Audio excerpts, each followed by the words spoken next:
Good evening and welcome to the April 11th, 2024 meeting of the Akron Public School Board. Roll call, Dr. Thompson.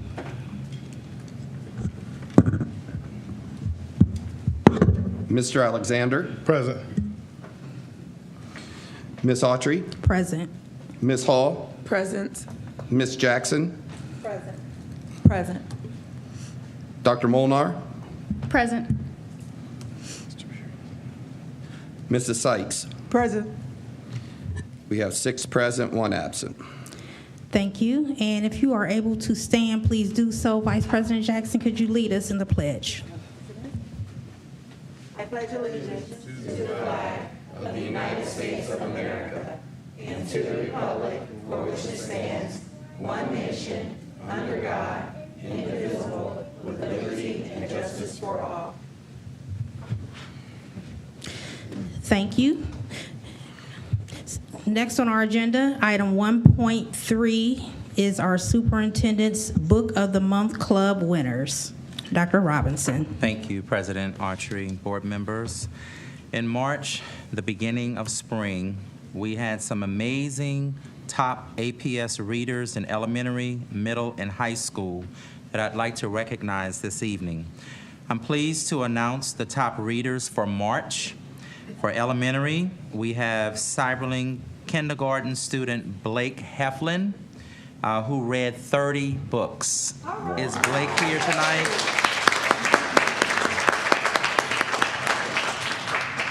Come on up, Blake. Staying right over here, sweetheart. Thank you. Oh, she looks dressed so nice, too.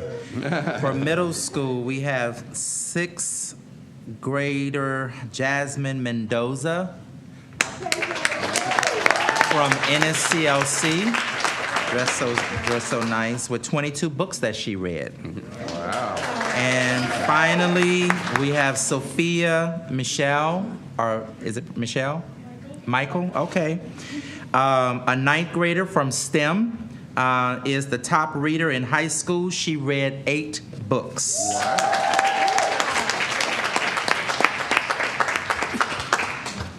I would also want to recognize the schools with the highest number of books read. For elementary, Bridges CLC with 161 books.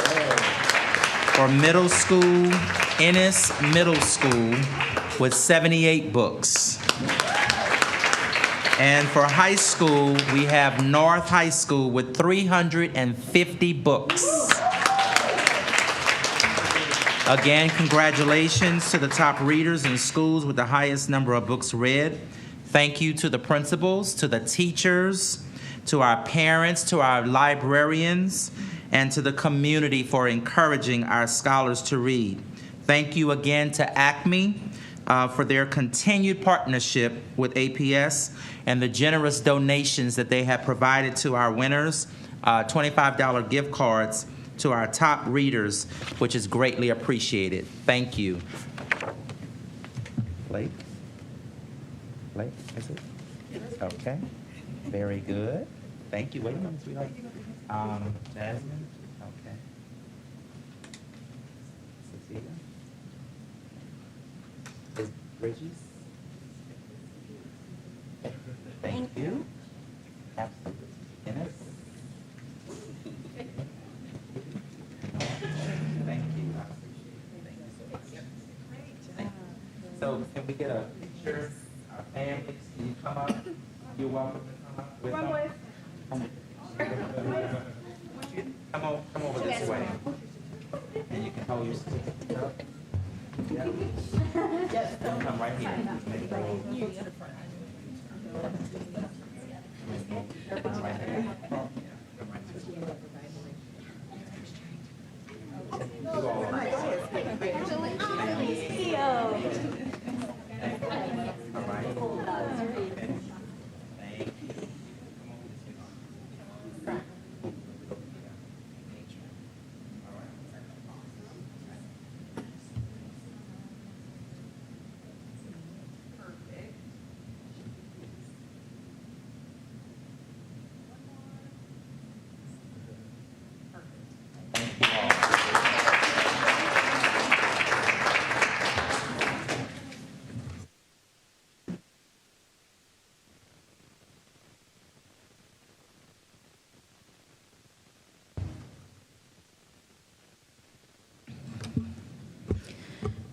Congratulations again to all of our readers and their families and all the staff.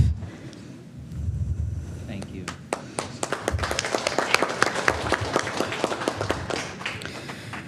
Next item on the agenda, 1.4, we have community and school reflections. Are there any community and school reflections? Vice President Jackson. Thank you so much, Madam Chair. Yes, so since the last time that we've met, a lot is going on, and I know people talk about the reflections, but since it's about the kids, I think we should always reflect and highlight what our learners are doing and what's happening in the district. So first, Bookto High School. I want to talk a little bit about Bookto, because oftentimes we've been here. I've always talked about the great things happening at Bookto, what the scholars are doing, the ambassadors, Project Grad, and the scholarships received. This week, however, I want to give a special shout out to our own Mary Outley, who helped us to secure Bookto, the facility for the Black elected officials. They hosted a community forum on April 9th at Bookto in the auditorium to discuss the selection process of the Akron police chief, and Member Sykes was very instrumental too in helping to lead that. And so we want to thank Ms. Otley, because to get on the schedule and everything, she did that for us. And what was so great about it, as when I went to the event, everything was set up and everyone was ready to go, and then they closed the computer. And once they closed the computer, everyone started panicking because Mary Otley did great things. She called, "Hey, is everything good, Jackson?" Everything was all set to go. I said, "Yeah, we're great." And she said, "Okay, because I have another meeting." I said, "Okay, no problem." They closed the computer, and then they couldn't show their PowerPoint, and so we were running around. So I want to give a shout out to the campus principal, Lucretia Beecher, who answered her cell phone when I called her to make sure that we had what we needed and that I would have access to the computer. So this just speaks about our willingness also to host community forums in our buildings, because they are community learning centers as well. And so I know often we talk about the availability of those. And I also was excited to see a lot of young people. A lot of our students came to be heard and also to listen at the forum. So I was glad to see a lot of Bookto students there. So I just wanted to highlight that and thank those who were instrumental in making that happen.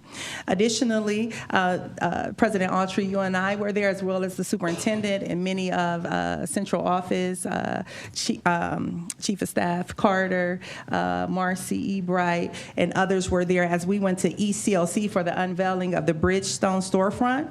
And what is so great about this, because this is what I've been talking about since I've been on the board, and everything that I've talked about, they were talking about. And so I'm so excited about that. And what I mean, it was actual application to our college career academies, to our career academy. And our students will be able to do oil changes. They'll be doing the tire rotations, windshield blades, and learning other skills as far as cars and automotive field. But what's really great is we unveiled the waiting room, so you'll come into a professional environment.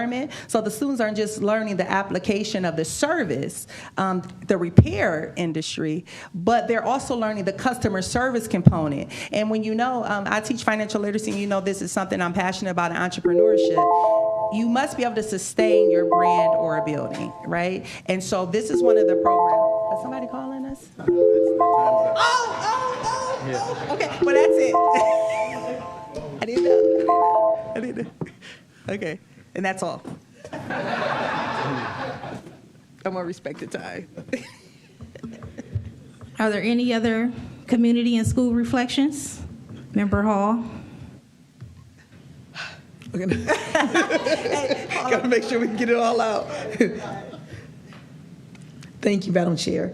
Madam President, I'm sorry. I'm sorry. Oh, dang. I know. Dispense. So now I'm thinking There we go. Okay, there you go. Okay. Today I visited Forest Hill, since I do have the North Cluster. Principal Juanita Rogers was amazing. This school I didn't get a chance to do a tour, but I went to their award ceremony. And as you can see, I was gifted a Shining Star certificate, which I didn't even know. She called my name up, and I went up there like a happy kid. But the Shining Star, the reason why they call it the Shining Star is because they're star students. And when you think of the star, the North Star led people to freedom and to greatness, to become leaders. And whenever there's a star, we all follow the North Star because that is what we resemble as great or succeeding or getting to where we need to get to. So that's why she named it the Shining Star, to let the kids know that you're great, you're awesome, and you continue to follow the correct path, you'll be great. So I got my certificate. While I was there, I was witnessed the kindergarten department, and out of the kindergarten department, there were about 100 kids there, and there were 2 students that got perfect attendance. And when we look at that, I said, oh, that's not a huge number out of 100 kids. So I don't know what it is or what's hindering kids to get to school. I think that's something that we may need to look at as a district, just to figure out what's blocking, what are families going through where it's hard to get kids to school. But the 2 kids that got awards, they were very proud. They were walking up and down the aisle. Also, Mrs. Stallman, her class, every single month, they have completed the iReady. And so that was something really big that they celebrated. Some classrooms, get close to finishing, but her class, every single student in her class finishes it. And then we also touched based on, we're learning that a lot of the students, international community that are coming to Akron in that district, they come and then they leave. And they're going out of the district. And so I want to kind of investigate why. What are they missing? What are they lacking here in our district to leave and go to perhaps Stowe or Cuyahoga Falls? And then just another note, shout out to Bath Church. They provide over 60 bags a week for families in need of food, necessities, whatever it is that they need. And so that pretty much was just awesome. They painted the playground. They planted flowers for that school to just be uplifting. So shout out to Forest Hill and Principal Juanita Rogers. Got it. Thank you. Good timing. Are there any other community and school reflections? Dr. Molnar. Thank you. I'm going to certainly try. I'm going to have a science-themed 3 minutes here. Eclipse Monday, I had a wonderful time. I brought up on a community reflection in February that people were asking me at a PTA event if we were going to have glasses or anything for students. So thank you, Dr. Halassa, everyone who was involved in getting these. I had a whole packet here. We even had an Eclipse reader, sight word emergent reader. We colored to kind of fill in that first 2 hours while we were waiting for all the magic to happen. And I see that our Eclipse contest runs until the 17th on our APS website, so everyone can reflect on this once-in-a-lifetime experience. I also saw that our Transcend survey went out, so 2 for 1. Log in, do the survey, tell us about the Eclipse. Maybe complete them together. I also, 2 minutes, okay. I also want to science theme thank Mrs. Dreama Whitfield and our L at CLC scholars for their company and their conversation at the Akron Roundtable event. We heard from keynote Margaret Mitchell, who was speaking on the promise and the peril of our AI-fueled futures. And it did not escape me that we were a table of women listening to a woman keynote because of the need for more women in technology spaces, but especially in AI. That was a large part of what she was sharing with us. And it did not escape me that also in February, the Ohio Department of Education announced that the Lieutenant Governor launched an AI toolkit for our schools, for K-12 Ohio school districts, and the goal on the Ohio Department of Education's website, I'm going to quote here, the goal of the toolkit is to help prepare all Ohio students for jobs in an increasingly AI-driven world.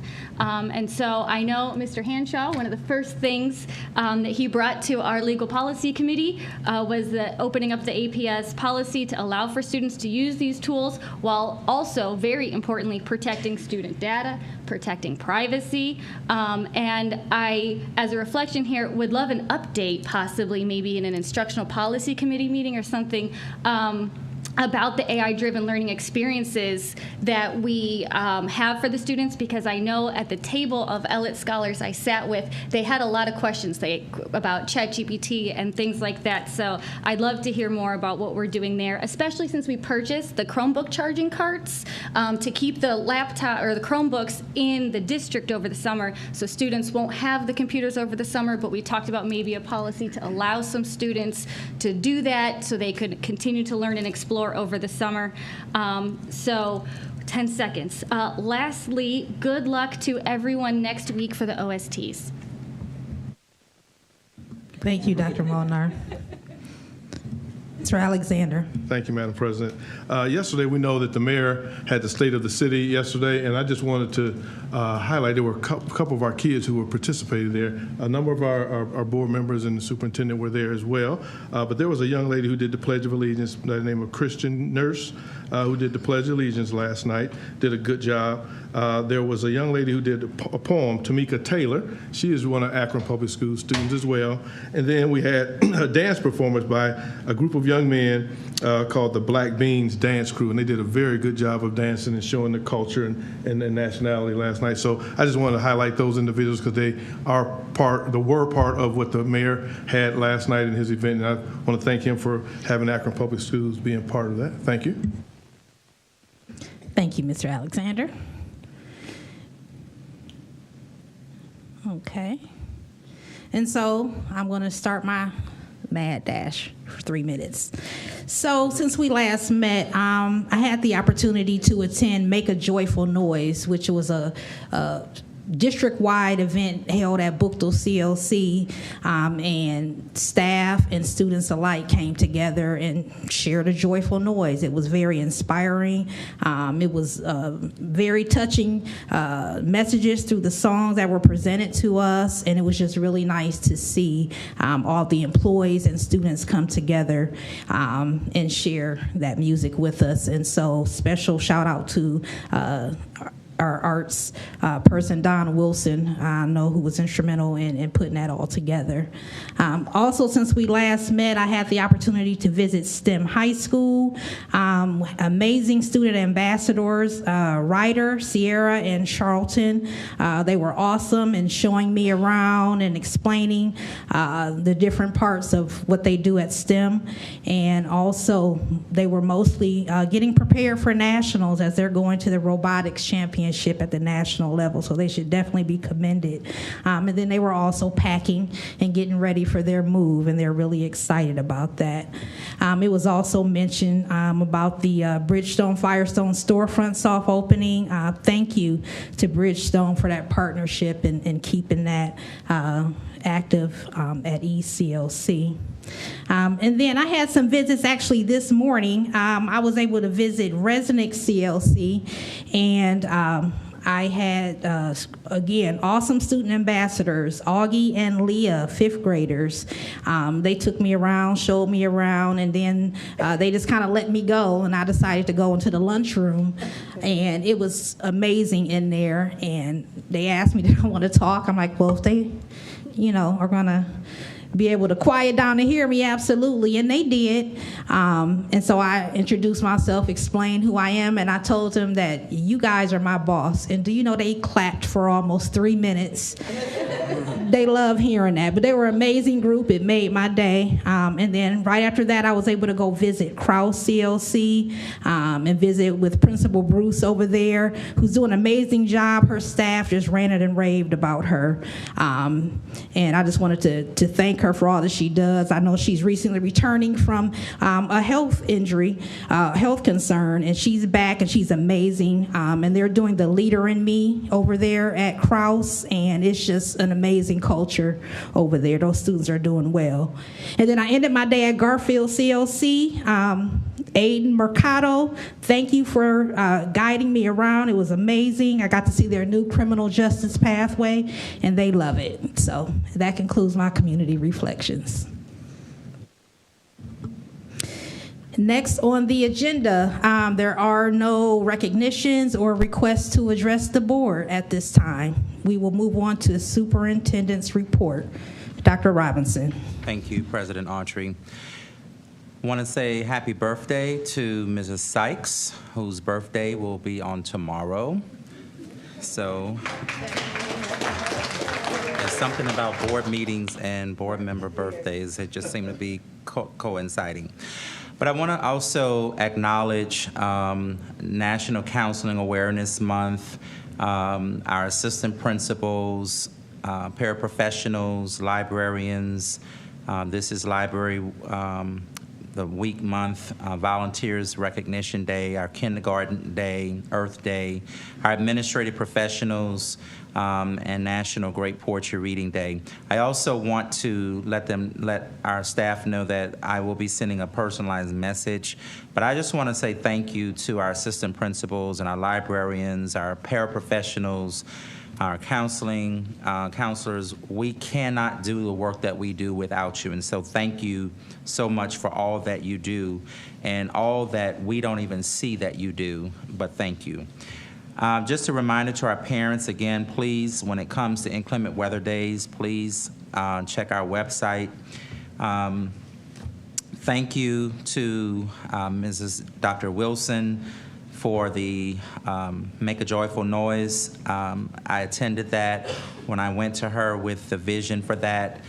She took it, she created a committee, they ran with it, and I can't even begin to say how thankful I am and how gracious I was for that. It was magnificent. Solar Eclipse Day, thank you to Dr. Halassa for the work that she and her team did. I attended the 10th Annual Project Grad March Gradness event. It was absolutely beyond phenomenal, and so was the food. Bridgestone, thank you for the partnership. We appreciate it. There will be a video, and there's going to be information going out to our families and our community. We just have some logistical things that have to be done before we release that. But our families and our community will be able to go to ECLC. A lot of our community does not know. They think that we got rid of auto mechanics. We did not get rid of auto mechanics. It's just called something different, but it is still very much alive and well at ECLC. You'll be able to schedule your appointments just like you would go to Goodyear or Bridgestone in any other location.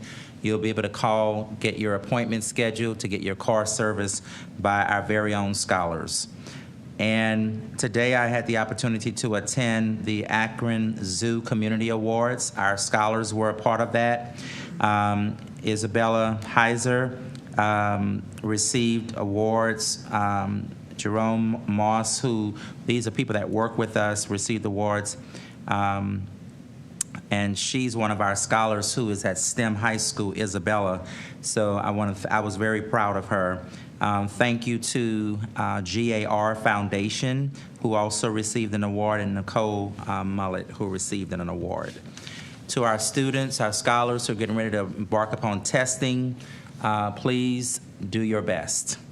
And thank you to our teachers and our school leaders, our administrators, for all that you did to prepare them for this time. Our Be Kind.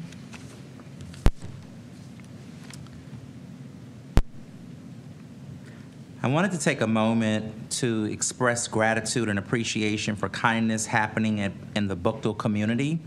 A thoughtful plan was put in place that aimed to express gratitude to parents and van drivers for their diligent efforts in ensuring that the scholars arrive punctually to school.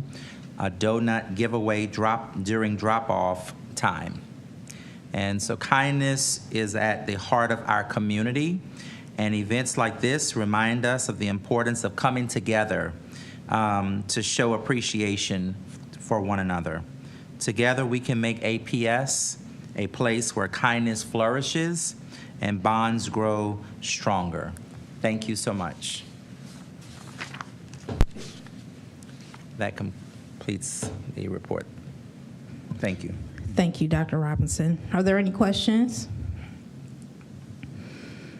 Thank you. We'll move on our agenda to item 5.1, approval of the previous meeting minutes for the Monday, March 25th meeting. Is there a motion?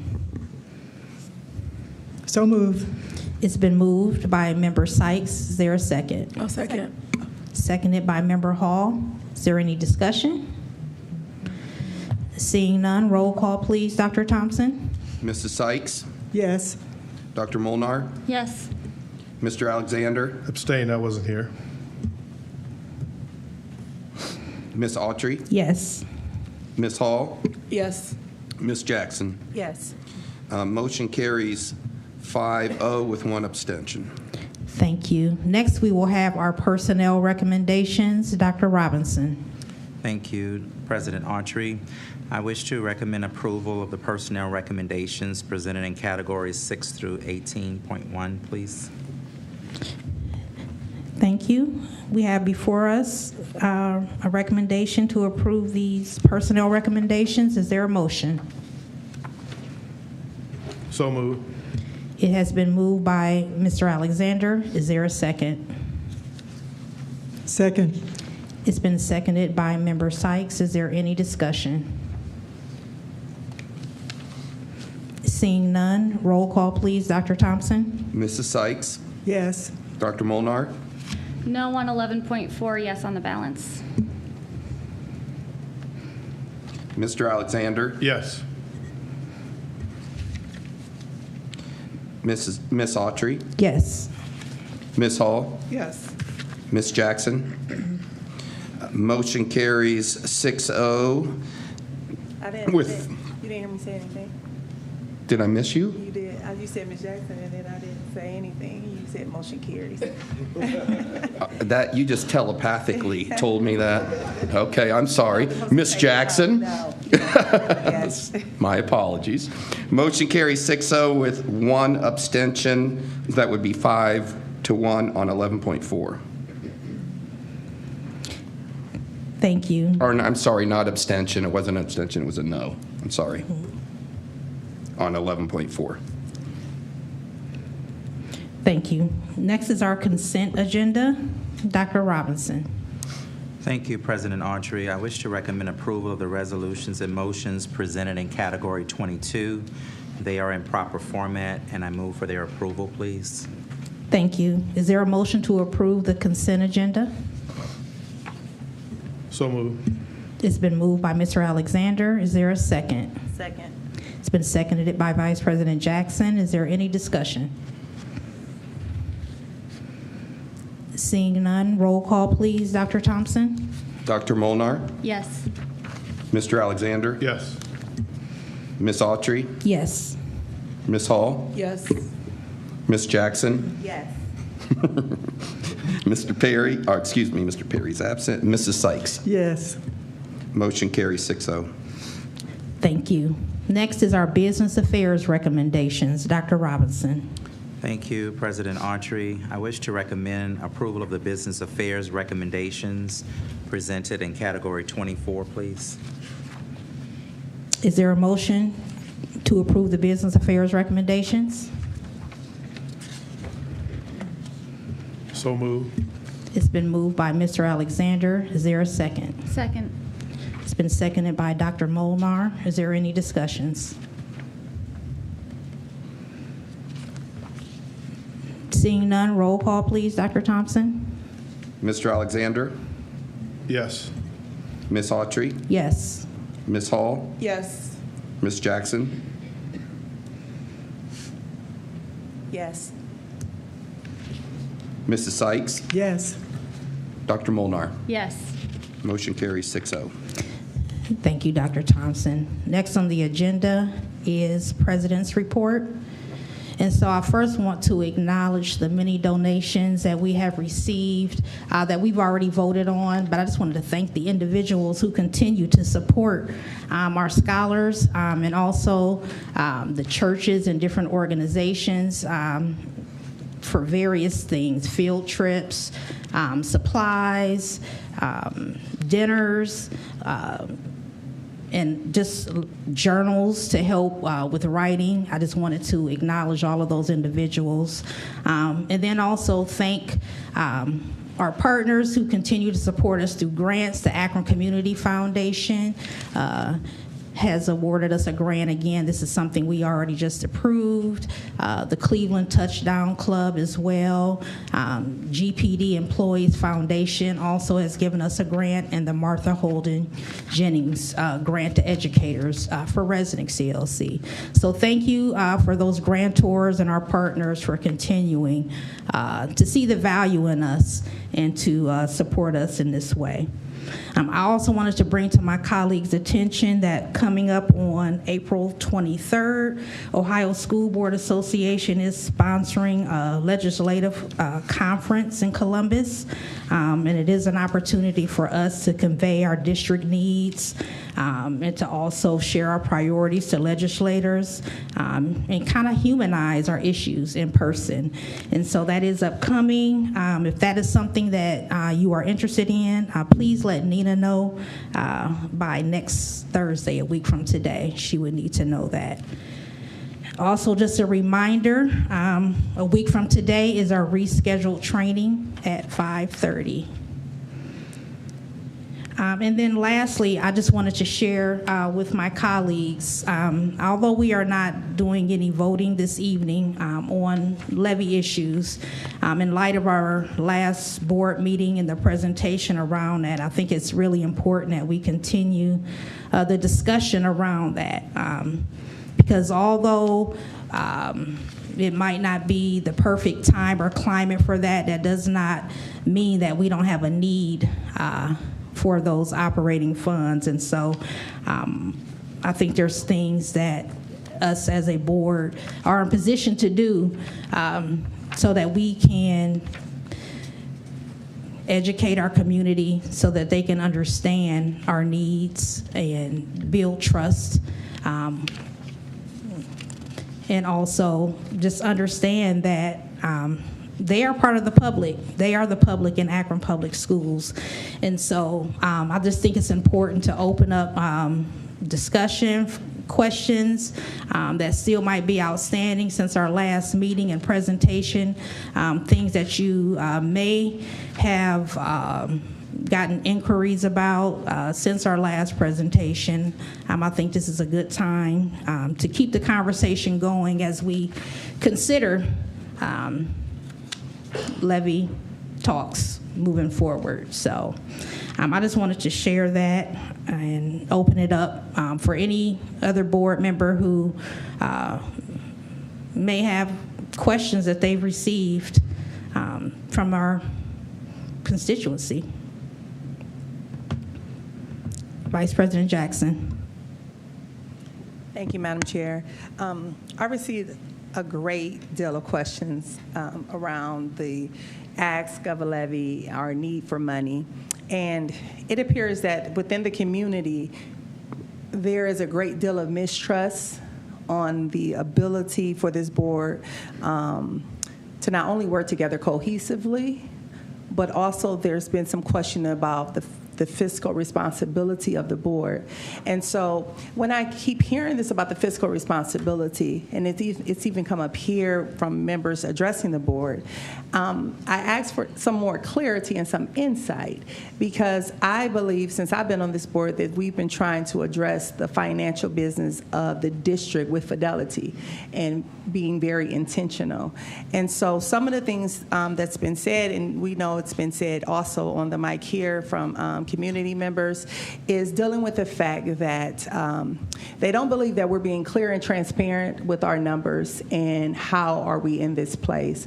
One of the issues came up as far as the board asking the community to support a levy, but not being forthcoming with why we are in this position. And so I asked for clarity on that from a couple people, even that I saw on recently at Bookto. And the issue was that they believe that when we talk about the finances and why the number keeps changing, that it's not being told truthfully, and that, like, as if we're trying to hide something. They also are saying they don't want to support the levy because the school didn't seem as though with teachers, the support of the tutors for the children, they believe that the increase of the money that we need is as a result of our lack of negotiation skills and that we fumbled negotiations. They believe the increase in teacher salaries and what we gave away in benefits are a problem and that we have not addressed that clearly. And so they don't trust what we're saying as far as finance. They said that to me directly just this week.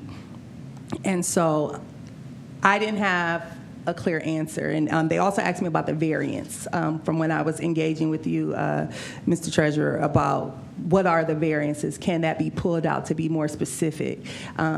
Because the community is very upset about the tutoring issue, because it appeared as though we didn't render a service to the kids that we're asking for money for. And a lot of community members have come to me and within clusters saying that they're not supporting the levy, and I'm trying to explain to them that it hurts our children, but it's almost like they think it's like a payback to teachers. So that's really the most part that has been coming up to me as far as unreadiness to believe that the community is looking to support a levy. Because they have to have trust in what we are going to do, trust in what we say we're going to do, trust in the fact that when we talk about transparency, that we in fact are being transparent and clear. Because here's the deal, it is what it is, and numbers are concrete.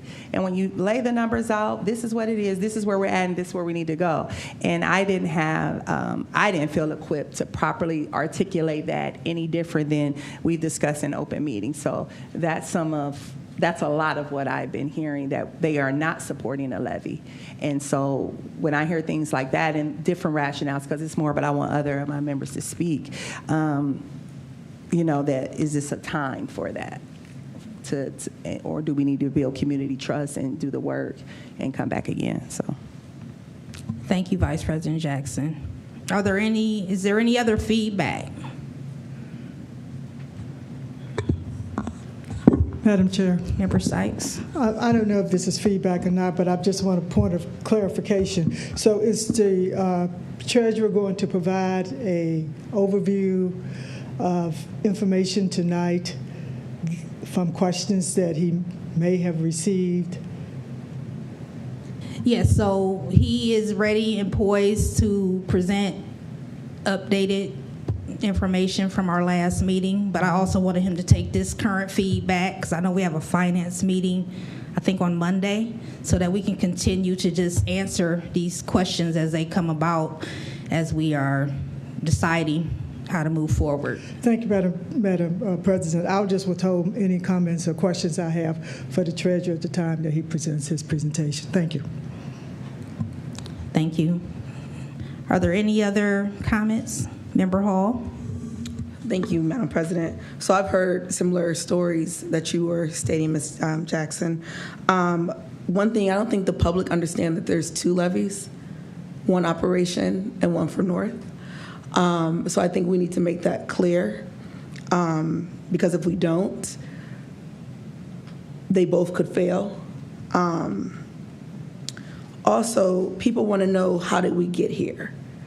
They ask about, the teachers when they did the negotiations being $21 million.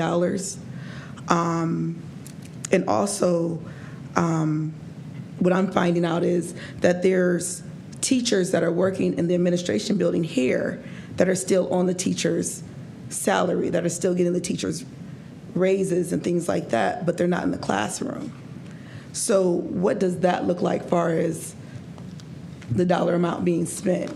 And then they also get overtime. So that adds up too. So if we have I think the number was maybe over 40 teachers that maybe work down here, if they're all getting overtime on top of a teacher's salary when they get the increase, that's putting us way more in debt. So how do we fix that? Especially when I hear at schools that there's like 18 call-offs in a day. It blows my mind,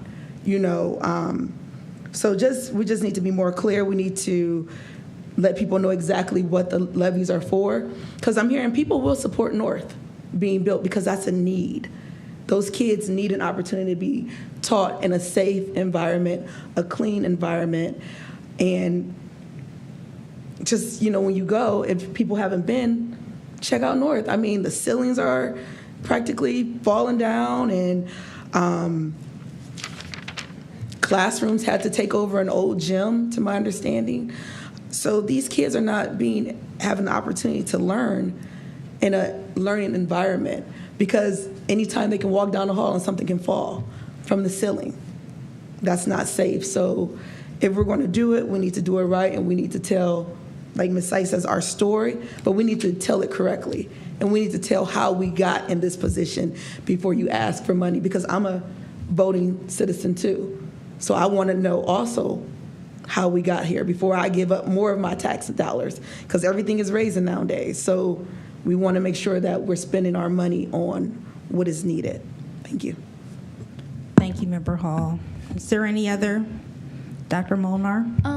Yeah, I think our treasurer has done a good job, and I appreciate the information I've received so far explaining, price of gas has gone up, price of buses has gone up, and, the 12 years it's been since the last levy, and the amount of money that we are receiving is the same amount of money as 12 years ago. But one thing that has been brought to my attention that occurs in other districts, and I think the last time we had this conversation, we were told that it was something later on down the line. I don't know if now is later on down the line, but other districts frequently, when there is a levy discussion, they bring up, what do we lose if we don't pass the levy? And I guess to answer Member Hall's question, what is this for?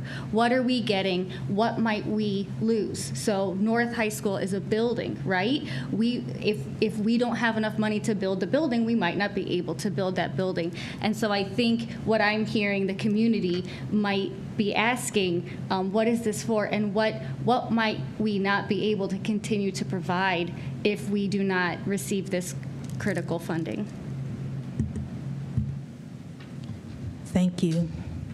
Mr. Alexander? Yes, I'm just listening to what everyone's saying, and I've had a few people come to me, but not a lot, so I don't hear everything that's being said. But one of the things a couple of things I do want to say is that when we're telling this story, make sure we tell it clearly. One of the things when I was in college and they taught you as far as in education, make sure you teach it in an elementary level so everyone can understand what is going on. So if I'm explaining something, I need to explain it so every individual who is listening, who is watching, can understand it. So we got to make sure we do that, make sure it's very clear. We also have to talk, just like Ms. Summers said here, that we need to talk about if there's two types of levies, explain the two types of levies so that people understand, because a lot of people don't understand if there's a levy for the building and an operations levy. What is that? They need to know. So we've got to be really clear to them as to what it is so that they understand. Because I think people will support the levy, but there are people who won't support it if we don't be clear and be open to them and let them know what's going on. So we need to make sure we do that. And then I personally kept my mouth closed for North, only because I was attended North, and I didn't want people to say that, why are you saying so much about North because you went to North? Everyone has said something about all the schools that we've built and so forth. North is the only high school that we have that does not have a new building. Okay, it's one of the fastest and rapidly growing areas up there in the district. And so those kids need a building. They deserve a building. I don't care where they're from, who they are. They're our students, and they need to have a building. So we need to make sure we try to get money for that building. So in all this stuff that we're saying, make sure we're clear about it and let everyone know. And we got to get the right players at the table as well. Make sure we get the players who really want to help us push for the levy and pass the levy. If we don't have those individuals, we might not do it either. So those are just my comments, Madam President. Thank you. I want to thank my colleagues for all of that feedback. I think it's helpful for us all to hear and to hear it out loud. And I think it helps us frame the different things that we need to know as we go out and speak with our constituencies. I've said it before, we have to be our own best cheerleaders. So if these are the things that we are hearing, we need to be equipped with these answers moving forward so that we can attend our ward meetings and any other events that we are already normally at. We can be sharing out information and having these answers. So I will ask that we have these questions answered in forthcoming presentations. I know there have been some questions already forwarded to Dr. Thompson already, and so with that being said, Madam Vice President. I'm sorry, and another thing that also came up was we talk a lot about equity, but when it comes to the spending of money in the buildings in the cluster, how is the money equitably being divided amongst the clusters? Example was given about from a couple of agendas ago, like think money we spend, like say to repair certain schools in another area, like Elliott came up, and then some previous stuff that would have predated me. I didn't really know all the details, and I explained, as a new board member, but they brought up about Firestone, the Firestone cluster and Firestone High School. And not to pivot, because we are Akron Public Schools, so we are one school system. But from what I'm hearing from the community, it needs to be like the story needs to be clear, the picture painted clear as how we disperse funds when we're making repairs, when we're doing repairs to fields and concession stands and things like that, because Bookdale feels as though, they have a lot of issues that haven't been addressed. And so some of my 18-year-olds over there, and I'm trying to say, listen, make sure you're registered to vote, and if a levy is on the ballot, you vote for it, just blatantly said, why? They're not going to do nothing for Bookdale. And the axe forgets, but the tree remembers. And so since we, as the board, these actions that we're taking, and when we're looking at business affairs and where money is going, if it's about the kids, I think to tell that picture and be very clear that, no, you matter just as much as this cluster or that cluster, because this is feedback from children, because that's where I tap into, teachers and children, because that's who are directly in the weeds. That's this high level, that's one thing. But if you want, they are the customer, the families, the students, and when parents and grandparents saying they're not supporting the levy because they don't feel their households were supported and they don't think that we're being transparent, and we all take that hit as a board. So this is not Carla Jackson as a board member. I'm not pointing the finger to the treasurer, because when we're in the community, they don't care about Dr. Thompson that much. If I represent the faith, they're coming to me as a board member. This is what I expect you to do. So when I'm asking the questions, that's who I'm speaking for on behalf, and I want to be able to have an answer. And so it's just a lot of unreadiness, and it's some things that seems as though it's been systemic for some years within the district. So mistrust is very high. And I know for me, if I don't trust, I'm not putting my money there. And then if I see where you do put your money, it's something that says where your treasure is, that's where your heart is at. Where you put most of your money is, that's what you really care about. So if we have clusters in school that doesn't feel that the money is being put there, it's speaking a message to them. That's why I said the axe forgets, but the tree remembers. And so I feel like that's what we're dealing with. I'm sorry, I just wanted to make sure I said that, because that was from a student who said, "Nah, vote for what? They're not going to do nothing for Bookdale." Thank you. And I'm glad you did bring up the issue of equity, because that is something that I've heard as well as a reason why someone might not be supportive of the levy. So I think it's important that whatever we do moving forward reflects that, as that is over all 4 of our cornerstones in our blueprint is equity, and it's more than just a saying. And so, did you have comments, Dr. Robinson? Thank you, President Archery, board members, to our community, those that are watching as well as those that are present. So, as I came into the superintendency here in Akron, I've spent just about every weekend being out and about in the community, meeting with constituents, visiting churches, and hearing from our community. We have a very large community, because I don't see the same people every Sunday. When I go to different churches, it's a different group of people. And there's not 2 or 3, it's several people that are there. And I hear a lot of their concerns and their feedback, and I bring that back to our team. And they probably thought initially I was just kind of making up some of this stuff, but I think that they were in a posture now where they really do believe, and I'm saying that jokingly, but we realize as a district, because this is the onus of what falls under the superintendent. And so we are working, which is why I came to the board asking for additional support when it comes to communication. We cannot function as a district and expect to communicate effectively with the community. We cannot expect the community to trust us if we're not out there. I'm out there every weekend, talking with people, attending events, meeting with constituents. I'm meeting with great-great-grandmothers and great-grandmothers and grandmothers and parents, aunts and uncles, as it relates to what are their feelings about our school district. It doesn't matter what I inherited, because I've inherited all of this. I was not here for any of it, but it doesn't matter. I own it now. And I have to accept that, and I do accept that. And I know that we have work to do around building trust with our community. But we have to know how to communicate with our community, and we have to share with the community the things that we're doing.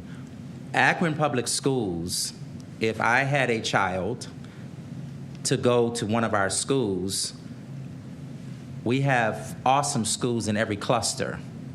I would scratch my head trying to figure out, okay, where do I want, because all of our schools are great schools.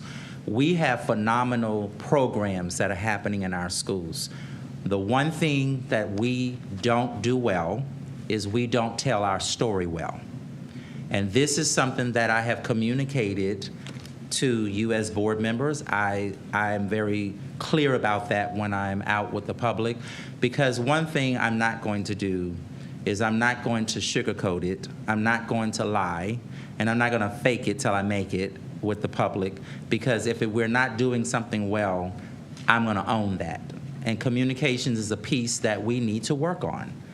And I think that we are striving in the right direction with the couple people that we have. We're all, I included, am sitting around the table working with them on videos and how do we get the story out and communicating. So that is something that we are definitely working on. And with the additional support with communications, we will be able, I'm not asking for us to have 15 and 20 people. We can't afford that. Like districts around us that have 3 and 4 times less the students that we have. But if we can get quality, not quantity, we will be able to do a whole lot more when it comes to communication and effectively telling our story. There is so much good stuff that our community doesn't know about because we don't communicate it well. But let me tell you something. Our central office staff, my staff, my cabinet staff, our school leaders, teachers, they're working hard. But if it's not getting out to the community, nothing is being done. And so we are working on that so that we can validate the great things that are happening within our school district. This is my first year here, so I'm trying to learn and have been learning how we have traditionally done budget. I'm not going to do the budget that way this year. The budget is the responsibility of the superintendent, and I'm not going to do the budget the way that we've done it in the past. I do plan to have communication from our community as it relates to the budget. We do plan to do that. We do plan to have some opportunities because I do want to hear from them. Now, their voice is going to be valuable in how we look at how we spend funds, but there are some areas and categories where we have to spend it a certain way because of whatever those reasons are. But then there are some other opportunities where there's more flexibility that the voice of our community and our families and our community will help us to know in what direction we need to go. And so we want to be transparent in how we are sharing this information and how we're communicating this information out around the budget. But I do think that there are going to be some steps that we aren't going to be able to do this year given timing, but I'm going to do the best I can with getting the voice of our people. And next year we will do an even better job, much earlier, much sooner, so that our community is a part of that throughout the course of the year. But I also want it to be understood that as we are working on the budget, you will see as we right size. Right sizing does not mean simply that I'm cutting everything. Right sizing means that there will be some things that we perhaps may cut, and I've shared this at previous board meetings, but there may be some things that we are cutting, but then you may see new positions coming about. Well, why would you be creating new positions if we're already cutting? We have to right size the district. That means that there are areas that we have not placed emphasis on, such as communication, such as human capital. We have to focus on in those areas, while we also make sure that the supports and the resources that our schools, our teachers need, our kids need, that they're receiving those things. There are many reasons why some of this stuff has been done the way that it's been done. I'm inheriting it, and I'm telling you now that it is not going to get fixed this year. They would be impossible. But I'm aware of some of this stuff. And some of those things, such as teachers in central office, I came here and found that. I am very much aware of it. We are working on some of that now.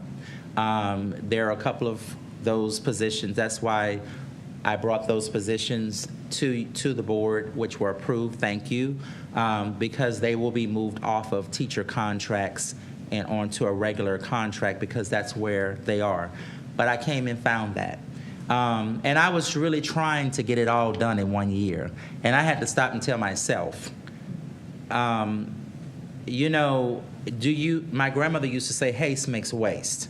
So do you want to get it done fast and then it's wrong and you're making a lot of mistakes? Or do we take our time? And I think I want to take my time, even though I know there's an urgency around a lot of things.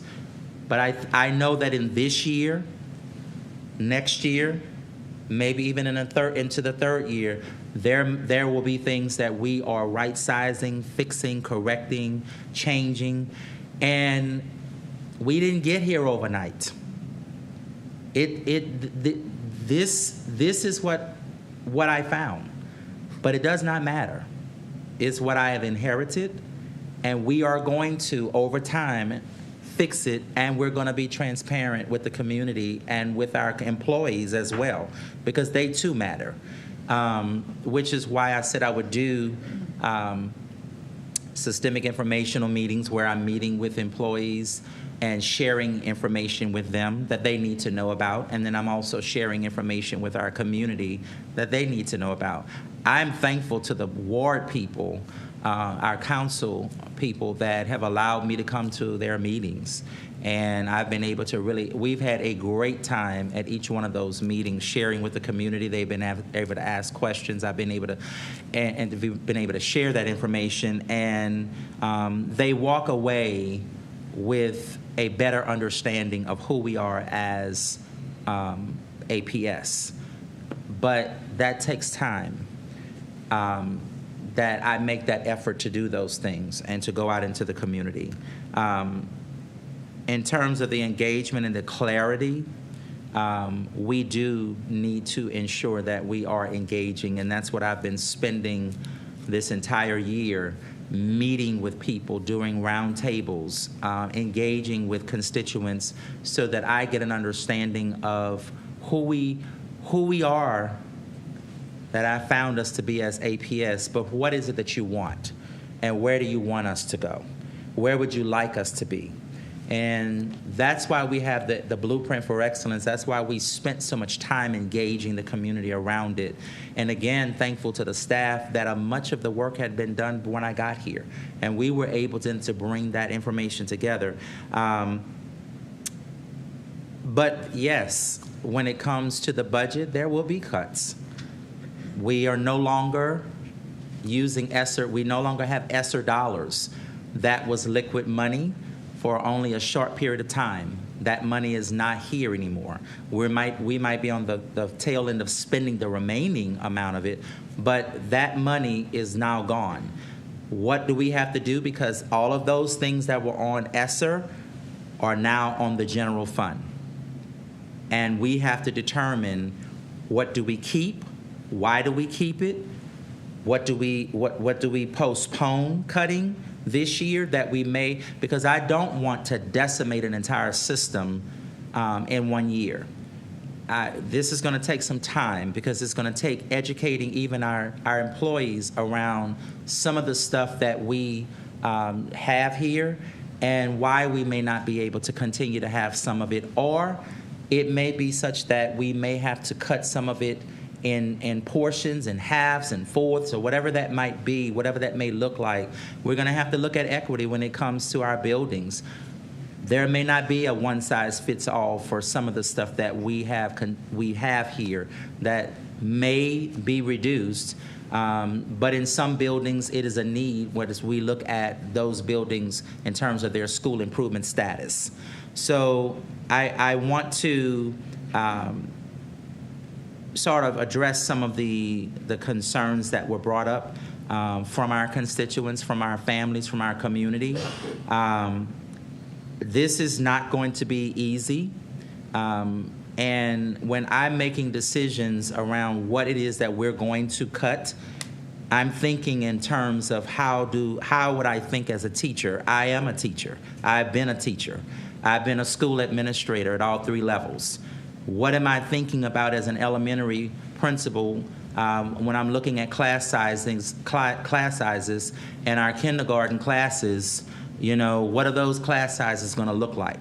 So all of those things are things that we are sitting around working and thinking through and going back over it, trying to make sure that we're making the best and the right decisions for right now, because it is so much stuff that we have to say. And I said to the team, let's put a pause here, because I want to make sure that what we do it well. And we may have to push some things into 25, 26, and even into 26, 27. But I can assure you that over the next 2 or 3 years, that we will right-size the district. We will be in a much better place fiscally. We didn't get here overnight. We're not going to fix this overnight. But it will get fixed. And my goal has been, since the day I arrived here, is to restore the trust that our community once had in us. And many of them still trust us. They just don't really know what's really going on. Something as simple as, well, why did y'all get rid of auto mechanics? We never got rid of it. It's just called something different because it's under college and career academies. And then I explained that to them. And then they're like, oh, I didn't know that. Right there at ECLC, our scholars, our children, who sometimes people count them out, but our kids are right there at East, and they can adjust, they can fix your car, they can do this or they can do that. If you want culinary arts, you can go to Buchtel, you can go to Garfield. Our kids are able to do these things. Oh, I didn't know they used to call it home ec. Right. It's now phased out. Some of that is under culinary arts. There are other things. So even just as small as educating, but that's what I do each week when I'm out visiting churches and meeting with people over the weekend. I'm educating them on the fact that Akron Public Schools has it going on. We just have not done a great job of telling our own story. Madam President. Thank you, Dr. Robinson. Right. Yes, I'm going to keep this brief and short. Doc Robinson talked about us not marketing our district. that is something we really haven't done, period. I'm going to say that. I was on the board all these years, and I did talk about it. A couple of us talked about it, and we didn't do a good job, because that is something that we need to do. We have products, we have services, we have consumers, we have all those pieces here at Akron Public Schools, but we have to market it. And if you know anything about marketing, you have a piece where various ways that you market. It's signing, it's visual, it's word of mouth, it's all these different areas of marketing. So you have that. So we have to do a better job of that and let people know. So we have to market. Our kids are our products. Let's market them, show what they're doing here in the Akron Public Schools. The other piece is we talk about equity. This is equity, what we're doing. Equity is coming in, doing the things that you need to do to make sure your organization, your district is being run effectively. This is something we kind of kicked the can down the road a little bit. Now it's time that we have to face up to it, but we have to right-size the district. So it may mean that one cluster may not get what another cluster gets, or this cluster may get something different than this cluster gets, but that's equity, giving them what is needed, not what everybody wants. Everybody wants everything, but it's the need. What is needed for our students to be successful? So that's what we have to do. And we talk about this in Equity Committee. There's those 4 areas of equity that Dr. Chapman has talked to us about, and I showed probably about a month ago when I held it up, showing these are some of the things that we're doing. That is part of this here. We have to be able to right-size our district, because if we don't right-size our district and we don't make sure everything is correct like it is, we have some of these beautiful buildings. It's a possibility we could lose some of these beautiful buildings. Have we paid for those buildings? Yes, we have. Our taxes paid for those buildings. So we could possibly lose them. So we got to right-size it in order to make sure our district is thriving and making sure that it's right-sized so our kids can get what they need, and that includes our staff. So in saying that, everybody please out there, please be patient with us. We're working, and we're going to try to make things work out for the district, which in terms for the kids, because the bottom line, it's supposed to be for the kids. All the work that we're doing is supposed to be geared towards the kid, whether it's administrative work, whether it's teacher work, whether it's tutoring work, whether it's, the bus, it's all about the kids. So we got to make sure we stay focused. And then the last thing I have to say, I don't have any kids in Akron Public Schools anymore, but I do support levies, because I look back, who supported levies for me? How did I get my education? It wasn't free. Nobody just, people in the past, so they dedicated themselves and their lives to making sure the next generation, which have been my generation at that time, that we get what we need as students so we can get the best education. And that's what we got to make sure we understand. That is what it's all about. And the dollars, we got to get it away from the big kids, all the adults, and make it about the kids, who is what's really supposed to be about. Thank you, Madam President.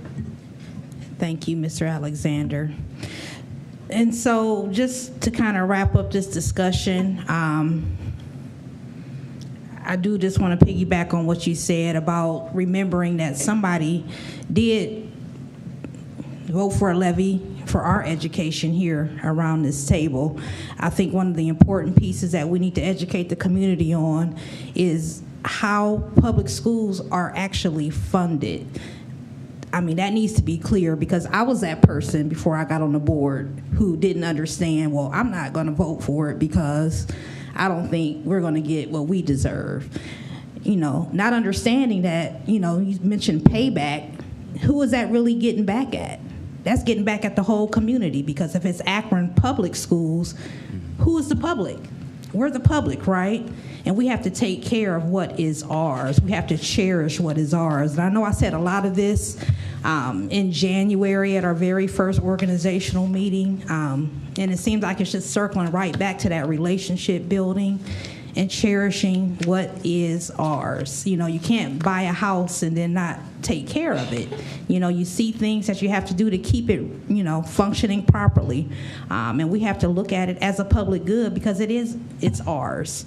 And so we do have educating to do. I think we've done a lot of that this evening. I'm looking forward to getting more answers. So people have trust in us. Otherwise, we wouldn't be here at this table, right? We all have a constituency that brought us here to this table. So we have to leverage that trust, get these answers for our community, and inform them so that they can understand that this is a public good. So with that, I'm going to turn it over to our treasurer. I know there's some questions that we submitted.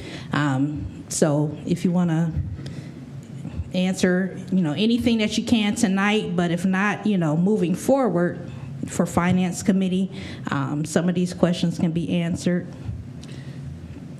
I think I'll queue up a PowerPoint and I'll just skip through what makes sense, and then we can come back to that PowerPoint at a Finance Committee meeting.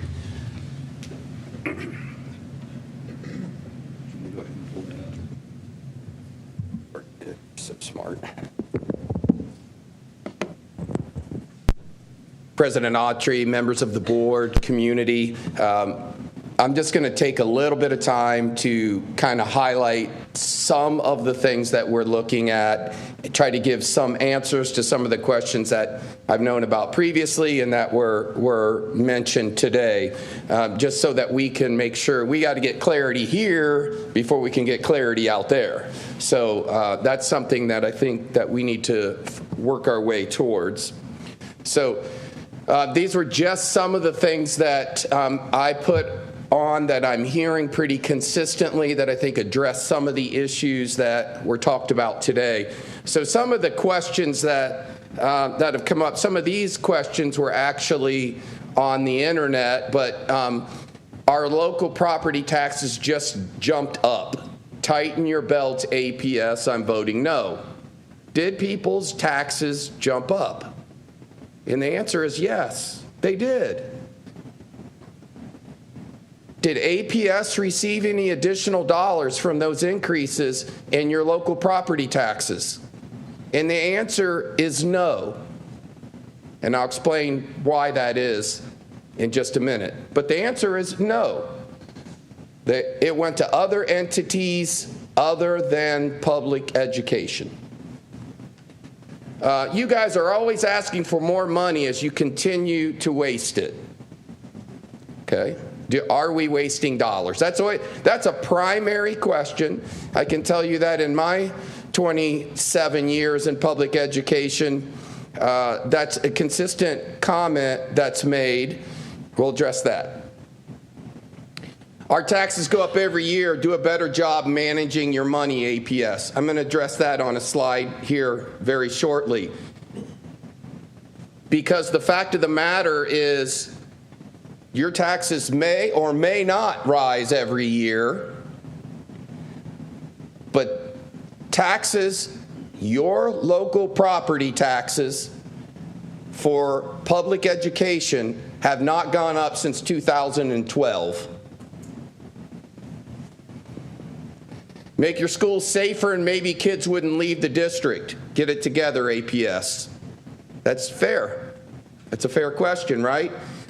And if those of you that were here last year, you know the investments and changes that we've made in the safety of our schools. We've seen a significant decrease in violence in our schools. Do we still have issues? Well, the answer to that is, do we still have kids? So there's your answer. There isn't a school district in America that doesn't have some issues. They're kids. But things are significantly safer. And in fact, if you take a look at some of the legislation right now going on, and I believe it's heavily influenced by Akron Public Schools, there's consideration for legislation to ban cell phones in all public schools across the state of Ohio right now. I fully support that. I don't know any administrator who wouldn't. So I just wanted to hearken back to this. If you were to get a job, think of your first job, the first job you ever had. Get that in your head. That first job you had. Mine was at Taylor Super Value as a bag boy. So remember that first job. I made $3.10 when I got that first job. How much did you make? Got that number in your head? Now, what if I said that dollar amount you would make today? Would that even be moderately tolerable? Of course not. Of course not. So what does that have to do with what I'm talking about? I'll show you. House Bill 920 There's no singular piece of legislation that has profoundly impacted public education more than House Bill 920. It is now codified in the state constitution. It passed in 1976, so long ago and deeply, deeply impactful.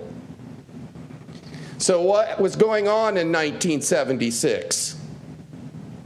Think about that for a minute. What was going on in 1976? Who was president? Remember that? Coming off of Vietnam, et cetera, et cetera. The economy was in absolute shambles. How many of you would say groceries cost more money today than they cost a year ago? If you go to McDonald's, is it more expensive today than it was a year ago? And all of those things, right? That's an inflationary rate that's down to about 6.2%. In 1976, the inflation rate topped over 20%. Imagine the impact on food, gasoline, every commodity that exists. However, what was happening to your tax bill in 1976? And this is kind of counterintuitive. Home values do what as inflation rises? Most people say they go down, but think about it. No, it doesn't. On paper, as inflation rises, so does home value, at least on paper, if you could sell it. So homes were increasing prior to House Bill 920. As your home value increased, what also increased with no public vote? Your property taxes. Schools were flush with cash as the economy was dumping. So they wanted to fix that. Voinovich, who was a state legislator at the time, George Voinovich, of course, later becomes governor, U.S. senator, pins House Bill 920. And House Bill 920 says that whenever a school levy passes, it is frozen at that dollar amount in perpetuity, forever. It's frozen. So the analogy about your job, my job at $3.10, it didn't seem that bad when I was 16 years old, which would have been about 2001 or so. No, I wish. But today, $3.10, I don't think you could get a fifth grader to work for $3.10. It's unsustainable. But that's what House Bill 920 has done to the state or to the local property taxes that are coming into the school. It's frozen it. We're still working at 2012 numbers, folks. 2012 numbers. Think about that for a minute. So this is just kind of a graph. I think you would all agree. I don't care how hard we try, our expense is going to go up. Of course, just like in your home. Our expenses go up too. We pay the same things you pay, only in much greater volume. Electricity, fuel, repairs, salaries, all of those things. You know, I heard mentioned, the teachers' increase is impacting the 5-year forecast, without a question. But let's be clear, that's increase for not just teachers, it's across the board, administration as well. But it definitely has an impact on our finances.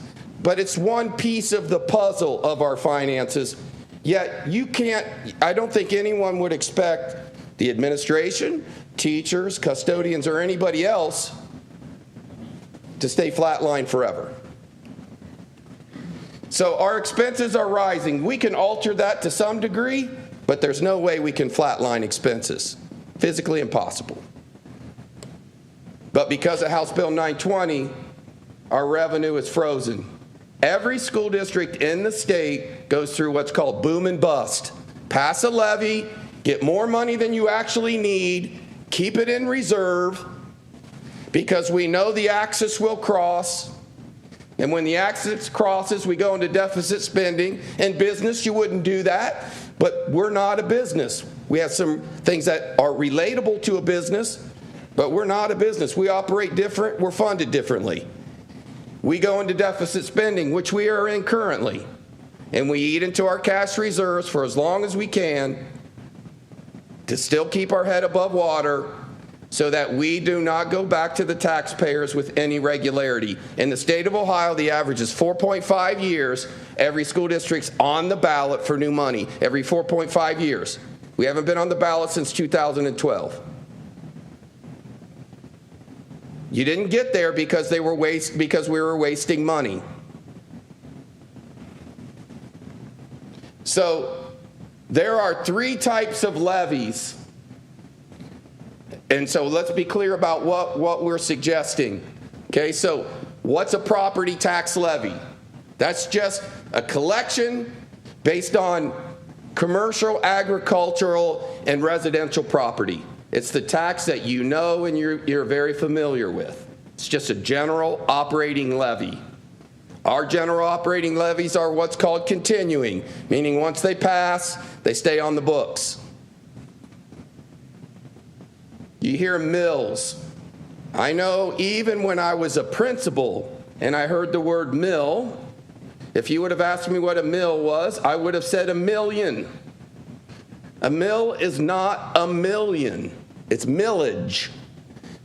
And it is the value of expressing the rate of property tax in the state of Ohio.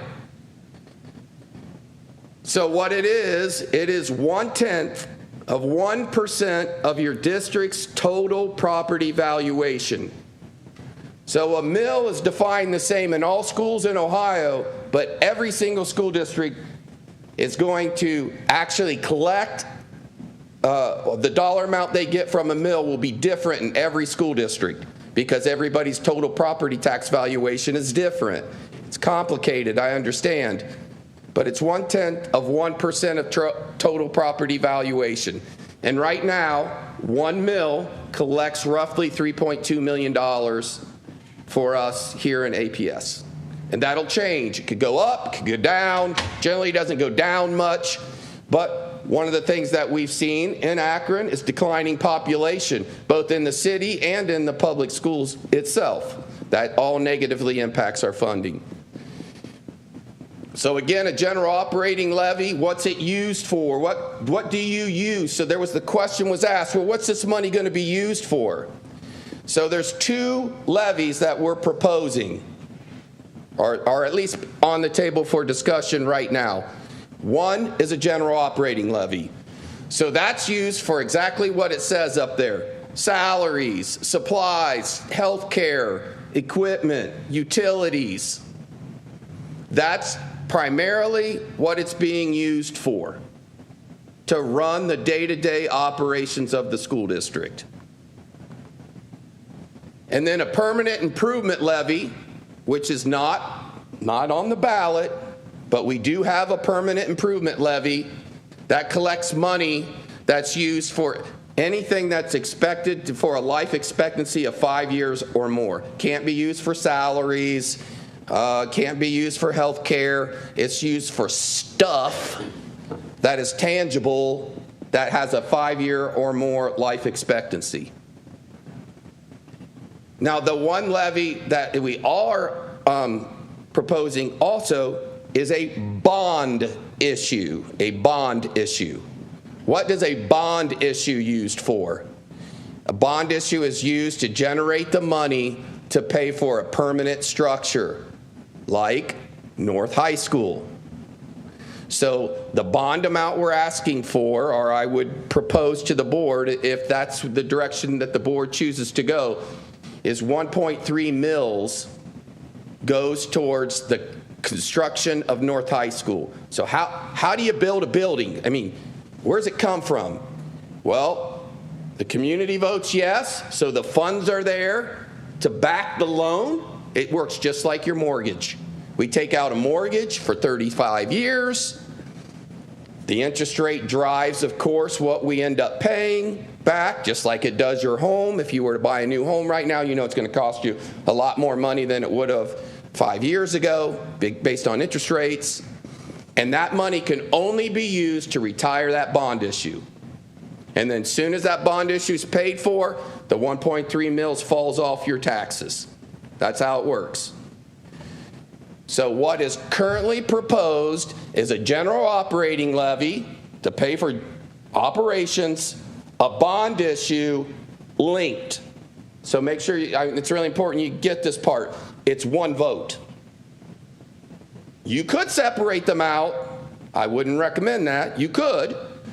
They're linked into one vote. So you're not voting, we'll build north but not general operating, or we'll do general operating but we're not building north. It's one, at least the way it's structured right now for your consideration, is they are linked. Two issues, one vote. That's our current 5-year forecast. You've seen it a lot. Despite the fact, as Dr. Robinson mentioned, we're under some degree of fiscal strain. There's no question about that. But here's what I would challenge you to do. Pull 5-year forecasts of every urban school district, suburbans for that matter, pull them all, and you find how many school districts have 5-year forecast in the black. There aren't many. At $2 million, sounds like a lot of money, which is the 5th year of this 5-year forecast. $2 million wouldn't pay for 1 day of operations of our school district, but it's still in the black. This levy is predicated on $15 million in reductions. Again, that number sounds like a lot. $15 million is a 4% reduction in our budget. 4%. That's, as Dr. Robinson mentioned, there's ways to go about it. It doesn't mean it comes all from personnel. I mean, there's a lot of different ways that we can obtain that number. But what happens if we don't make those cuts? We just let it ride. That's what it looks like. And that's a very different financial picture. So letting it ride is not an option. And going very long without a levy also is not an option. The stark financial reality is that we need to make reductions, and we should make reductions. Our school is declining in enrollment and has been for quite some time. And through, as Dr. Robinson mentioned, ESSER funds, we added a lot of staff under ESSER funds and then maintain those staff this year coming out of general fund. So that's negatively, I said there's more than one piece. That's a piece of what is negatively impacting our 5-year forecast. There was the question about tutors. I think it's really important that people may or may not realize at one point prior to COVID hitting, we had less than 40 tutors in the district across the district. We now have 212 tutors in the district. 212. The issue with that company wasn't about whether we need tutors or don't need tutors, or whether or not tutors are important or tutors aren't important. I think we all agree they are. It was about where does that money come from and how is it how is it used and how does it impact negotiated agreements. Construction of North High School, again, that's $85 million is what we're estimating for that build. And you can see the cost. You've seen that before. That's 1.3 mils, which I mentioned before. You've seen this before, so I'm not going to go through this. It shows you what different millage rates capture. So there's 7.6 mils. That's what it generates right next to it, 25.6 million. And 6.6 mils generates 22 million. And 5.6 mils generates nearly $19 million. But Each one of those changes the outlook of the 5-year forecast as you go down or you go up, obviously in dollars. Subsequently, as the millage rate rises, so does the strain on the local taxpayer. That's a reality as well. So what you're looking at right now is a 5-year forecast. It includes 1.3 mils for a bond and 7.6 mils for general operating.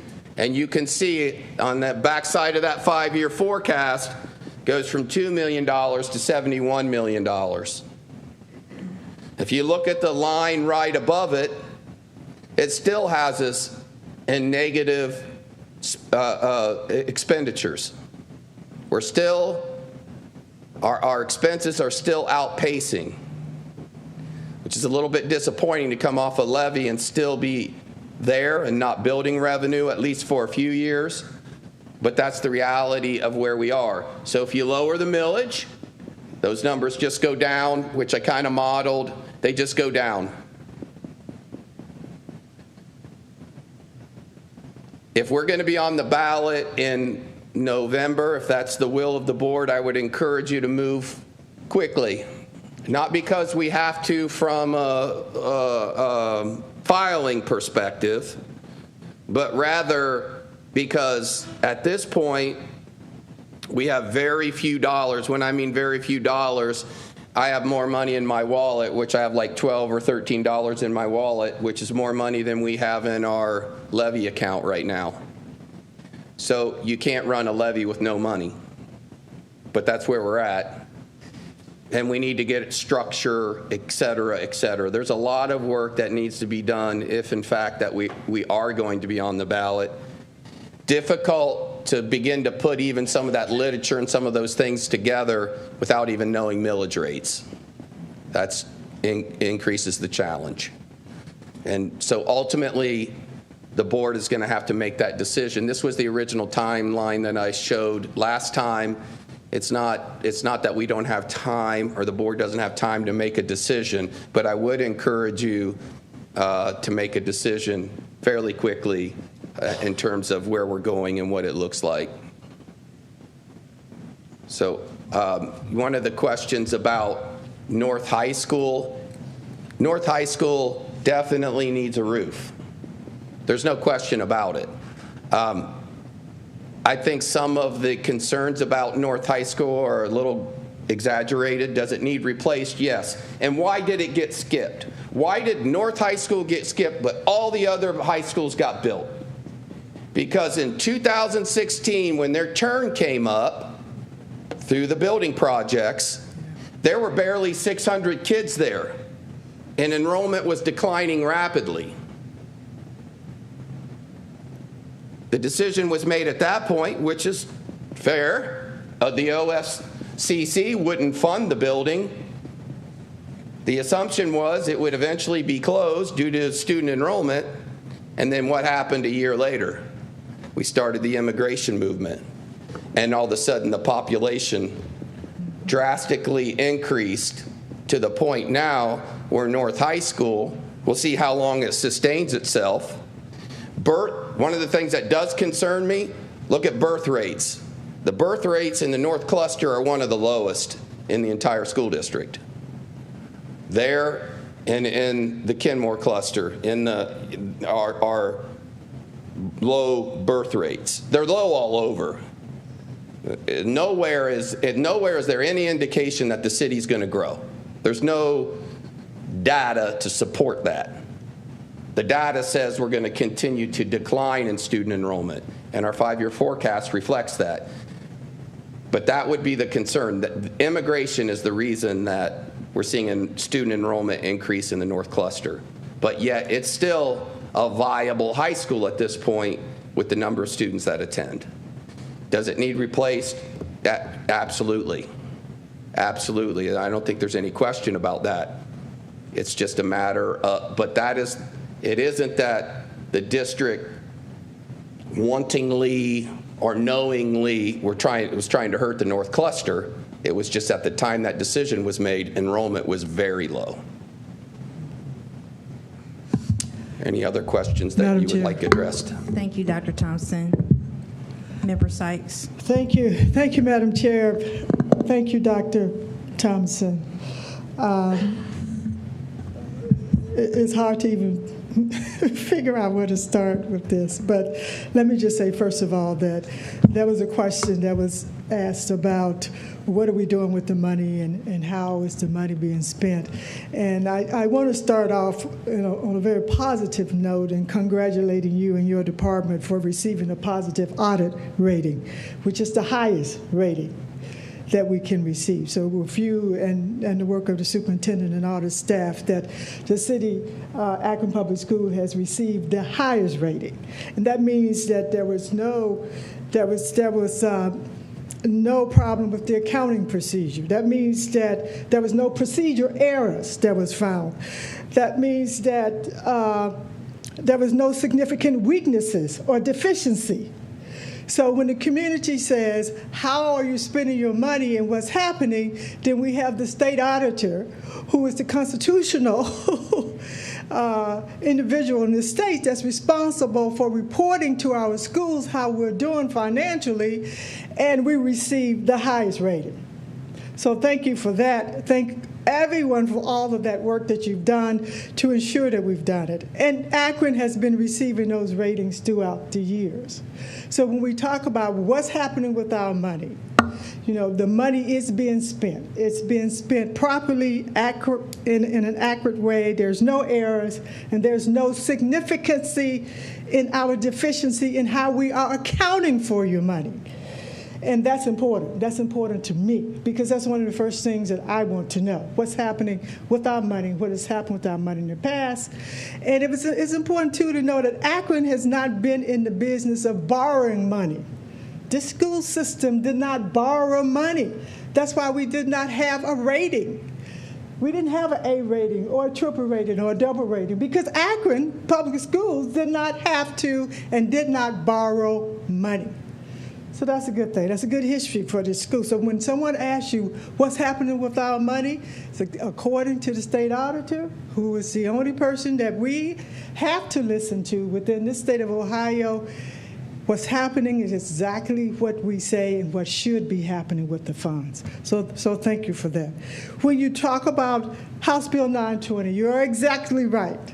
Being in the auditor's office, having worked with that, you're exactly right. Since 2012, Akron has not been able, Akron Public Schools, to get any more money than what was passed in 2012. But yet we know that the issues, the concerns for our students are constantly rising. We know that our teachers are expected to do more, to have more specialized degrees, to be able to teach our children. We know that we are having more children that have more special needs, and it's costing more, but yet we're not receiving more for the funds. That did happen in 1976. In 1976, in the school system, not just Akron, all school systems have had to deal with that. And when we talk about what's happening with what the board did with the students, what did they do with the teachers, and they gave the teachers all of the money, again, it's not just the teachers. It's all of the administration. It's everyone. Everyone received those increases. Why? Because of the Me Too clauses. From a union standpoint, everyone receives the funds. It's not just the teachers. And I think everyone deserves the funds because they have very difficult jobs. And we do want to try and keep our staff in line with other staffs across the state, across this country. We want to continue to be able to get individuals to come in and apply for positions and to adequately teach our children and provide the administrative services that we need. We want to be able to make sure that we are on individuals' mind when they think about where they want to come, how they want to spend their time, and what community they want to live in. And we know it takes money to make sure that we are getting individuals into our community that we need in order to educate our children. And how are we educating our children? You know, we had the recommendation just a few weeks ago from our superintendent that said that we must start as early as possible with pre-K. That takes money. As we campaigned, we heard the community say, early education is what's going to make a difference in this community. Early education is what's going to make a difference in this community. So now we know that our pre-K, our early education is going throughout our clusters instead of being in just one cluster. We have to pay for that. It is important that we have factual information in our communities, which is why I wanted to hear your comments, because you are the treasurer. You are the person that I am going to look towards to answer these questions for me, to provide a factual piece of paper that we should take with us to answer the questions. It's emotional, and I understand emotional. I'm one of the most emotional people you will ever meet, and I'm proud of it. But also, I want the facts. So along with the emotions, we need the facts, and I expect to have a factual sheet.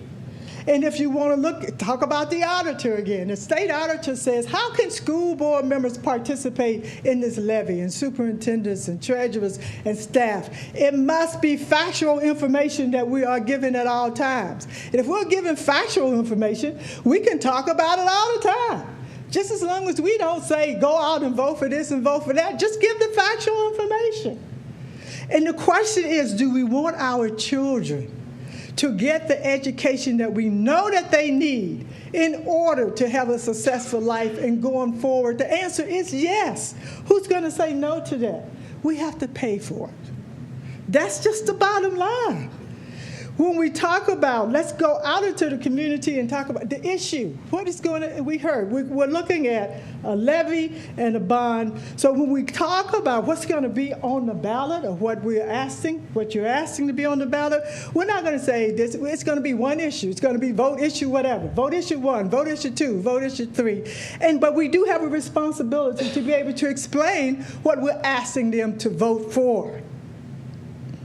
So this is the first thing. This is what I can say, is that we know that we do, as you said, and I agree, we do need to get this over to the fiscal office.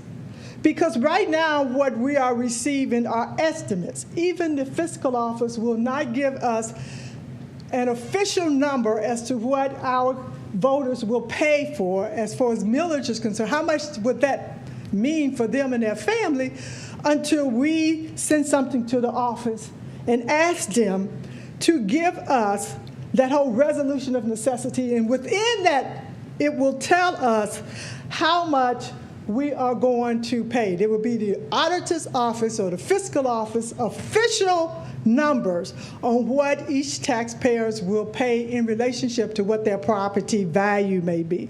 So that's why we need to go ahead and vote that, so that, right, we can put that on a piece of paper and say, this per the fiscal officer, not per the treasurer, not per the superintendent or the board, per the fiscal officer.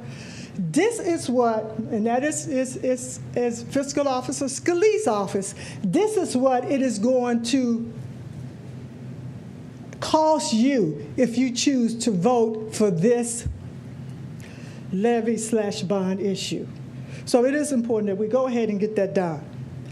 Because once that comes back, we're still going to have to vote again, because there's a resolution to proceed. We got to vote on the resolution to proceed before we can do anything with that, and then take both of those to the fiscal offices, and then that goes to the Board of Elections. So we do need to move ahead on that.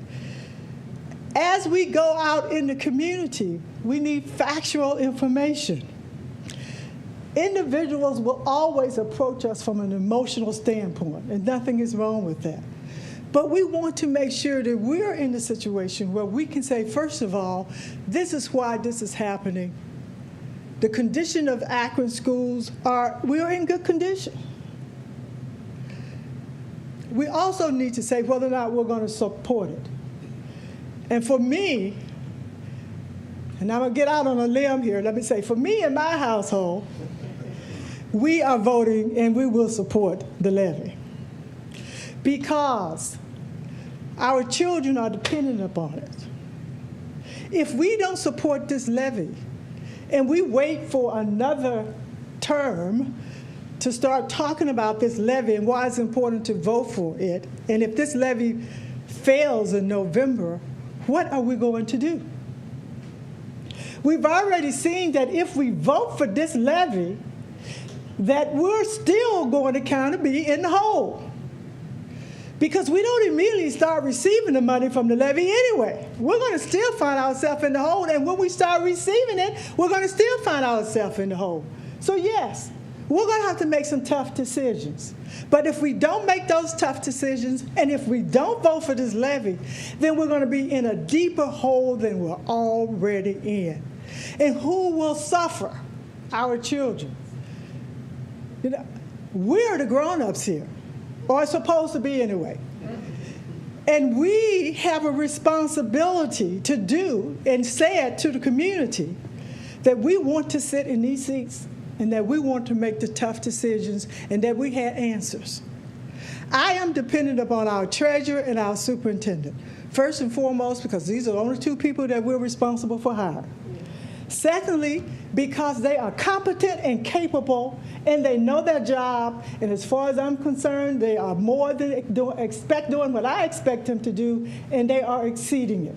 And that's my endorsement for these two men that's sitting and standing here today. I appreciate the work that you're doing.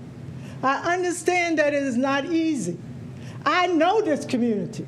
Sitting around this table, I can say without a benefit of the doubt that I have been on a ballot longer than anyone else around here. I know this community. I know that this is a community that supports our schools. I know they have questions. I know we have a responsibility to give them answers. And I am prepared and ready to give them the answers after you, Dr. Thompson, and you, Dr. Robertson, give those to us so that we're able to go out in a manner that you would expect us to be able to answer those questions so that individuals understand exactly what we're saying, exactly where we're coming from, so that we can get this levy in November on the ballot. And at the same time, we have to start answering the questions. Yes, they want transparency. I talked about transparency from the very first day that I was sworn into this office, and I will continue to talk about it. But transparency does not answer the questions, what are we going to do if we do not have the adequate or somewhat adequate resources in order to teach our children and to help our children become a success in this community? That is what we want to do. That's our goal and our responsibility. It's not just one community or another community. I represent all of Akron. Everywhere, all wards, everywhere I represent, everywhere I go, I feel and I know that the people expect me to represent them and to take care of the hard jobs and to straighten all of this mess out. I already know that. I know that. And I am honored to be able to do that. But we must have the factual information to answer the questions. We must find that our constituents can be emotional. We have to keep as much emotional back as possible. We got facts. Just give them the facts. And I know that if we give the facts, answer the questions, and then let them decide. And if they decide in November that they're voting no, then that's their decision. Then we have to make another decision. What are we going to do next? But let's start off with that. We'll give them the facts. We will answer the questions. And every one of us, we want to talk about the committee, we're all on the committee. This school board is the committee. I don't know what a business community is with this. I don't know if they're saying, let's support this or let's not support this. We don't feel this, we don't feel that. It doesn't matter. They were not elected. We were elected to do what's best for the children in this city. We said we have the answers. We said we will make it better. We have the responsibility to do that. I hope they all join us. But if they don't join us, we have to do it anyway. Because we said we wanted to do this. We asked for it. We have the responsibility to do it. We can do it. This community deserves it. Our children deserve it. And there's no reason why we can't do it. There's no reason why we can't do it. If we need money, we will raise the money. If we need people engaged and involved, we will get people engaged and involved. We will do what we need to do because we've said that we would. Because our children deserve it. You don't have a child in the school system. I don't have a child in the school system. But I have two wonderful children that was educated by this system, and no child deserves less of an education than either one of my daughters, and they're just fantastic. Perfect girls. Perfect, just perfect young women. They all deserve that. Every child deserves it. So come election day in November, I can tell you where I'm going to be. Up into the polls, I'll be standing at the polls the whole time. First, because I have two children. I have children there. I have more one. My biological child will be on the ballot. But the other children, all the children in the city of Akron will be on the ballot. I will be there. I hope you will be there. Because I will be there to ask them to vote whatever issue this is on behalf of our children, on behalf of this community. And all they can do is say yes or no, and I'm used to that. If they say no, fine, we'll be back. If they say yes, then we're going to make sure that we're doing what we always do in this city, in this school system. We're going to get a positive audit rating. We're going to use the money the way that we should in order to help our children. I'm sorry, Madam Chair, I went over my time. Thank you, I appreciate it. I don't have a particular question for you. I'm sorry, I don't have a particular question for you. Have you ever considered a career in politics, maybe? I just want to say to the superintendent and to the treasurer that you have my support. As I said to both of you when I met you, I had nothing to do with you being here, but I would do everything I can to ensure that you stay here. Thank you. Appreciate it. Thank you, Member Sykes. So thank you for bringing all of those points back to us for our consideration. Are there any questions for Dr. Thompson? Dr. Molnar? I don't really want to follow that, but I do have simple questions / requests. I'm thinking about what Member Sykes just said, bringing us the facts. I think about what Member Alexander said earlier about statements that are accessible to everyone. And I'm sitting here staring at, my sight word emergent reader, and the presentation you showed us, these are facts. You have given us facts. But I'm wondering if there's a way to scaffold these facts to make it easier for, at least for me, and some of the people that I know that I am talking to about a lot of, we talk for 20 minutes on a whole presentation. We bring up things like tightening our belt. We bring up things like right sizing. We bring up things like $20 million in cuts by July 1. We bring up things like a levy, and still possibly needing more. And I think just simple, and or statements in between there when it comes to our budget, right? Are we going to tighten our belts and right size, or right size? Are we going to right size and cut by July 1 or cut by July 1? If we do these cuts, are we going and the levy or the levy? If the levy passes, are we still going to need to right size? Because I think what I'm hearing, there's a lot more ands than ors, but for clarity, I don't want to make those assumptions, but I think that would be very helpful. So, Dr. Molnar, to answer some of the questions that you brought, what I can guarantee you today is that we are going to be striving to get to the $15 million in cuts. What I also know is that it really is going to require us to do more than the $15 million in cuts. We are looking at, because what I don't want to do is decimate a system and there's nothing in schools. But what I do know is that what we don't cut this year. Now, we are striving to get to the $15 million, but we also know that we are trying to do more than that as well. But we also know that next year, what we don't cut, so for example, I'm not saying that we're not, but for example, if we only get to $15 million, right, and next year, for example, just playing with numbers here, but next year, if we say, well, we need to cut 10 million, well, we're back to 15 million because last year we didn't cut 20, we did 15. We know that we need 10 for the next year, but we got to go back and pick up the 5 that we didn't cut the year before, which puts us at 15, for example. So, yes, if you don't cut the 15, like for example, if we don't cut 20 this year, right, but we only cut 15 or 18 or whatever it is, we are going to be showing a good faith effort to our community that we are trying to get to this point.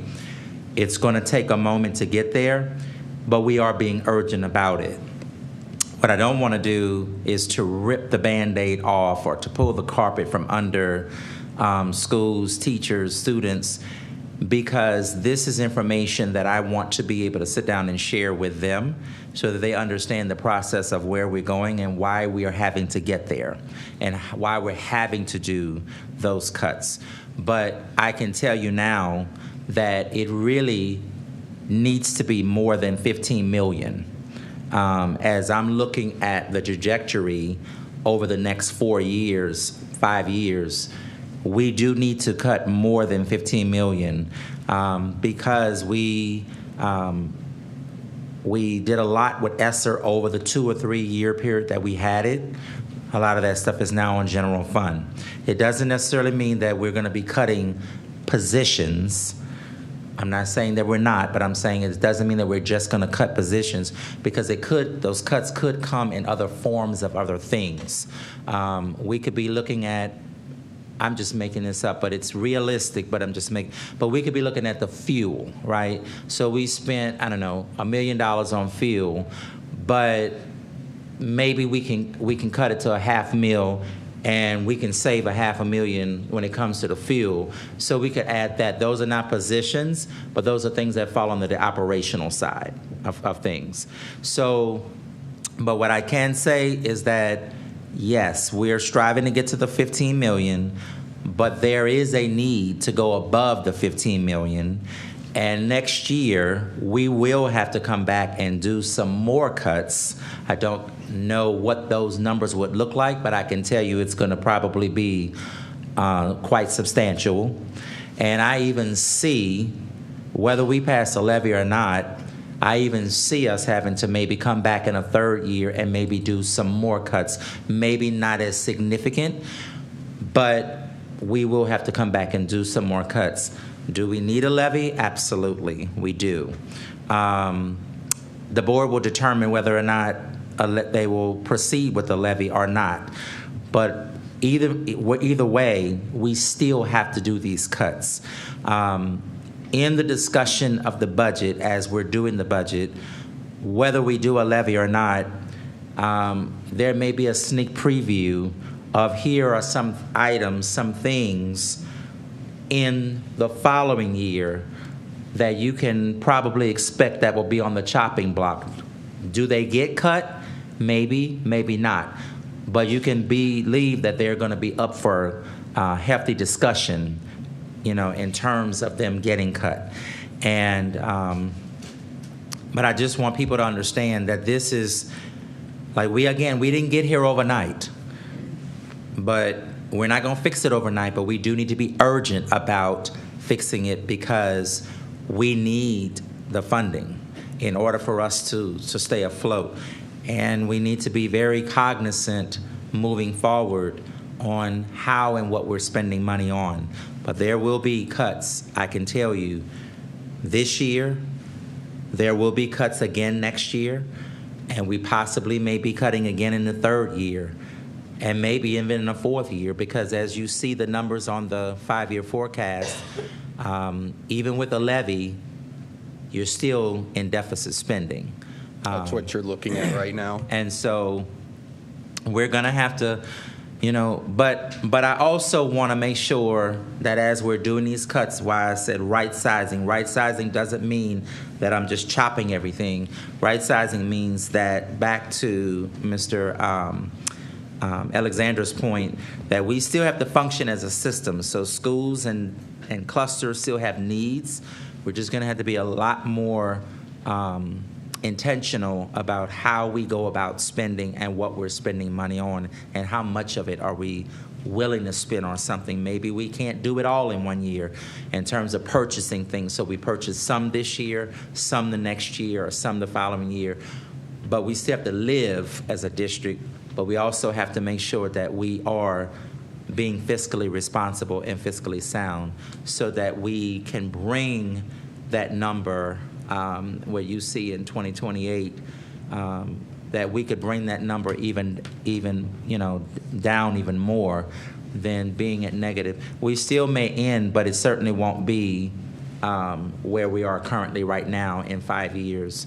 But it was my desire when I came here to ask that we be in the black, because I didn't want, and it's important for us to do these cuts, and I'll tell you why.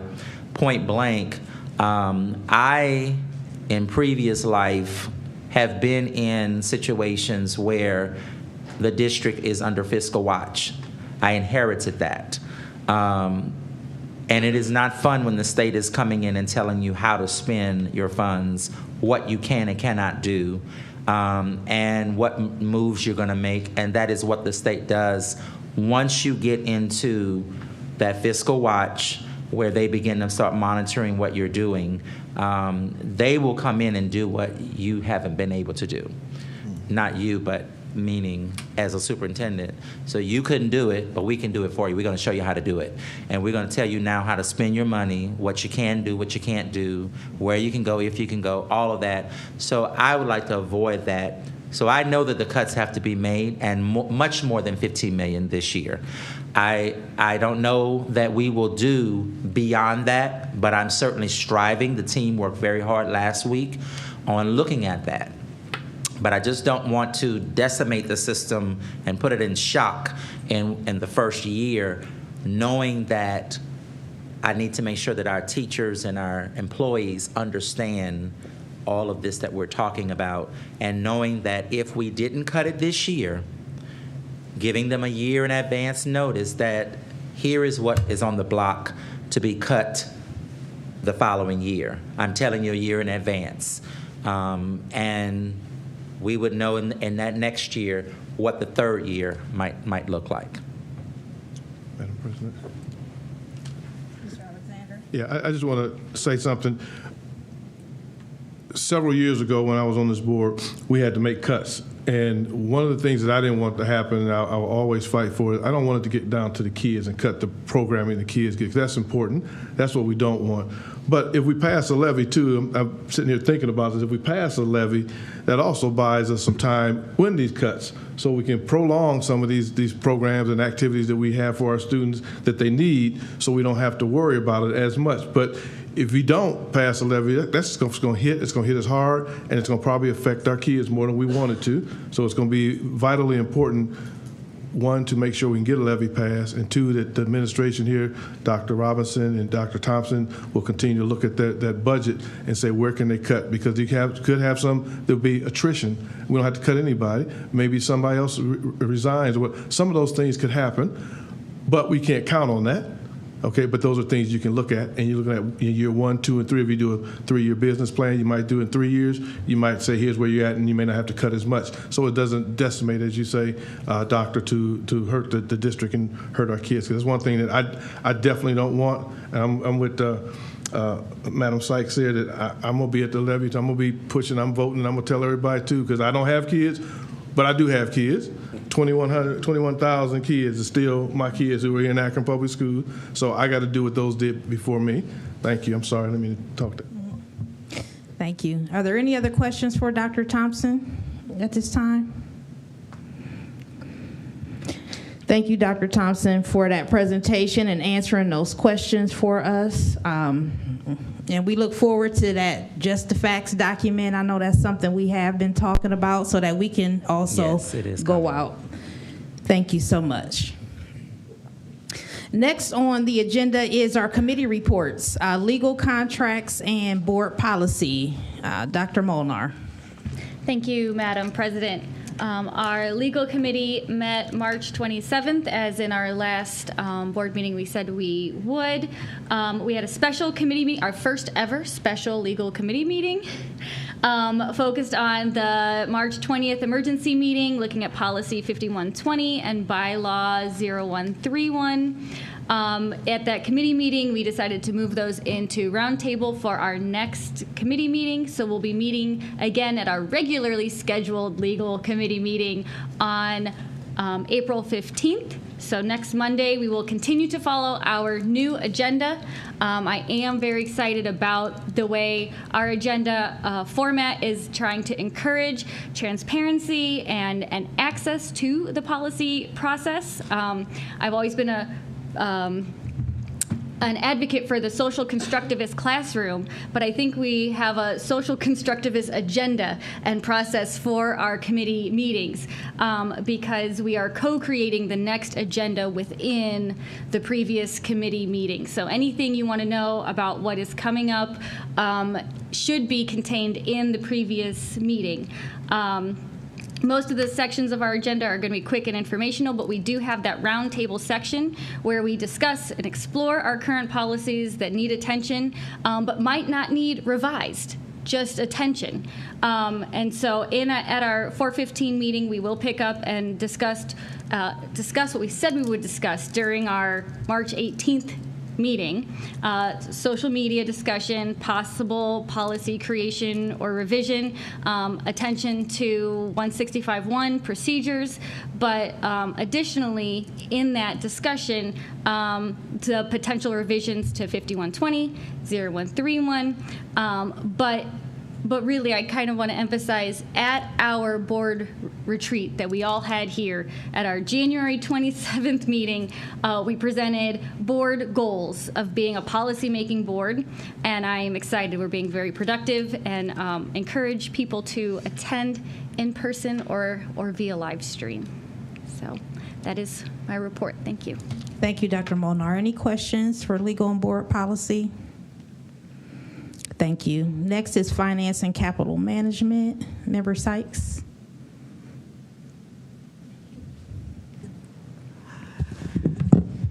Madam Chair, the Finance Committee did meet. I cannot remember what we met about. Did we meet about the levy? I cannot recall. Well, we met about you is what, no. We covered levy issues. We covered we talked about variances. We talked about our current fiscal status was primarily what we worked our way through and what we'll continue to kind of take a hard look at in terms of keeping the community abreast of what's happening, keeping the board abreast of what's happening. But just very briefly on a variance, I want people to understand, when we're off $3 million on a variance, remember, what we're saying is we're off what we forecasted it would be 7 months before that. And so to be off by $3 million, for example, I think the percentages are in there. It's like 1% or so. It's low there, but there are some explanations for it too, and I'll make sure that what we do understand the variances and what those are causing based off what we forecasted is clearly in your worksheet that you'll have. So we'll make sure it's there. Yeah, that's why I'm just, because like Member Sykes said, that's perfect, just to have because I can look over the reference point and start on it and then look at it. Yeah. Because then I'll internalize it so that I'm just speaking facts. I love that because facts is what it is. So we'll that's make perfect. sure those are clearly illustrated in there. Because if I have that, that's perfect. Thanks. So, Madam Chair, on behalf of Chair Perry, we had a fabulous meeting. Thank you. And you meet again Monday, correct? I think Monday? We're Yes. hoping to, but Yes. the only thing that I would say is because of my current situation that it's a little unknown. Okay, so we'll communicate Yeah, offline yeah, about yeah. that. Okay. Thank you. Next, we have instructional policy and student achievement. Thank you, Madam Chair. The instructional policy met on April 1st in my absence. However, our instructional policy and student achievement committee did discuss the financial literacy curriculum adoption, which I'm excited about. I did see that Mr. Mata was here, but we can go ahead and read about that. You know, that's something I'm passionate about. And so I'm so happy that we finally adopted that. In the past, it fell under the social studies content area. However, the state of Ohio is now requiring that it stand alone, and it's a semester-long course, and it will be required for graduation. And we're adopting the resources that meet what the state standards are requiring, and so we're very excited about that. We do meet again on April 29th, and Member Hall will discuss the rest. Thank you, Member Jackson. So during our meeting regarding financial literacy, it was shared that this will be an elective for juniors and seniors upon graduation. So this will be a required elective, as well as it will be open for freshmen and sophomore too, but first dibs will go to juniors and seniors. They selected the Next Gen Professional Finance company. They were the highest ranked vendor by the scorecard and evaluation process. Also, we talked about the Go Setter app. This is 8th graders in APS are using this app. About 800 and 900 students are enrolled in this. It's free to APS families, parents up to 7 siblings, and until February of 2025. And then at that point, we need to figure out how we can purchase this so that we can continue to use it. So I encourage families to utilize this. Also, all the students that are a part of this Go Setter app, they receive $40 in stock for Nike. So they can learn how to build investments, save, budget, and other financial literacy skills in the 8th grade. So by the time they become juniors and seniors, they will be ready for the next step. Also, this app, if kids are trying to save for something, such as a car, starting in the 8th grade, you might have your mindset. They can use this app to save money and invest it so that at that time, I know Mr. Motter has stated that his daughter uses this so that she can save for a car, even though he'll probably buy her a car, right? But it's good to teach children the value of money. So I wish this was around when I was younger. Thank you. Thank you. And I was also in attendance. I just wanted to add to my colleagues that the materials for the financial literacy curriculum are sitting outside the boardroom for our review. I think they'll be there for the next few meetings. And there is an associated website as well. I think Mr. Motter has it all set up for us. So you try to take advantage of checking that out. It was a lot of neat stuff. So thank you. Next is Equity Committee. Thank Mr. you, Madam Alexander. Chair. The Equity Committee met April 1st, and those who were present were Board Member Hall, President Autry, Dr. Chapman, and myself. And Dr. Chapman went over her report, and her report included the red threading of equity through the blueprint of the district. And she had this sheet here that has the cornerstones, and there were 4 cornerstones that she talked about in the red threading. It includes students and it includes staff involved in this here red threading. And the cornerstone 1 of safety and belonging, cornerstone 2 of academic achievement, cornerstone 3 of operational excellence, and the cornerstone 4 of partner and family engagement. And she focused on family and community engagement. And she had this report also here for us. for us to see, and she talked about these 8 indicators of a comprehensive educational equity. And in the family and community engagement, those different areas, indicators, there are 8 indicators here that she had on this here report. And these indicators, out of these indicators, they started. Now we have completed 2 of these areas already. We're working on a couple others, and hopefully soon to have those taken care of, so we can meet the goals to have those done and make sure that we have this red threading of equity through everywhere. And this talks about all of the students and the kids. Also, I want to add a couple of things here. It talked about when you talk about safety and belonging, supporting diversity, inclusivity and awareness. It talked about also the responsive and trauma-informed practices, which includes students, and also the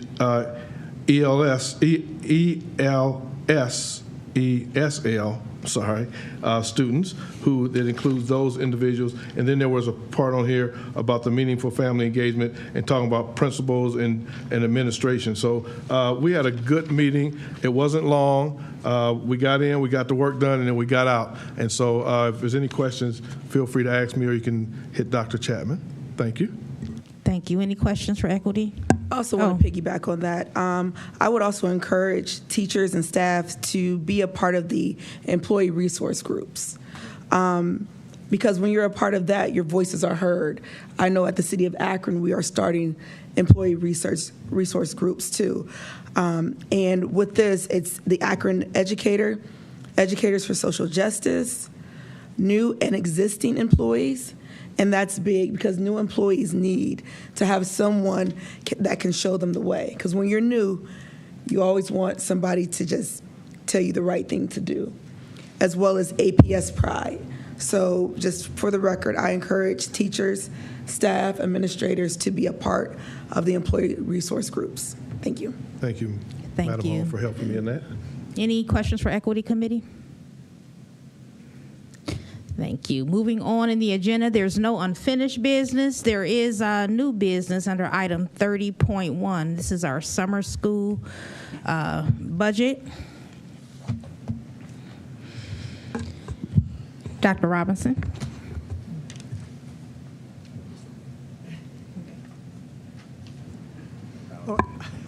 Oh, I could go. Okay. Madam Chair, as you know, this is an item that was on the consent agenda that I asked to be removed from the consent agenda so that we could just make some comments about this.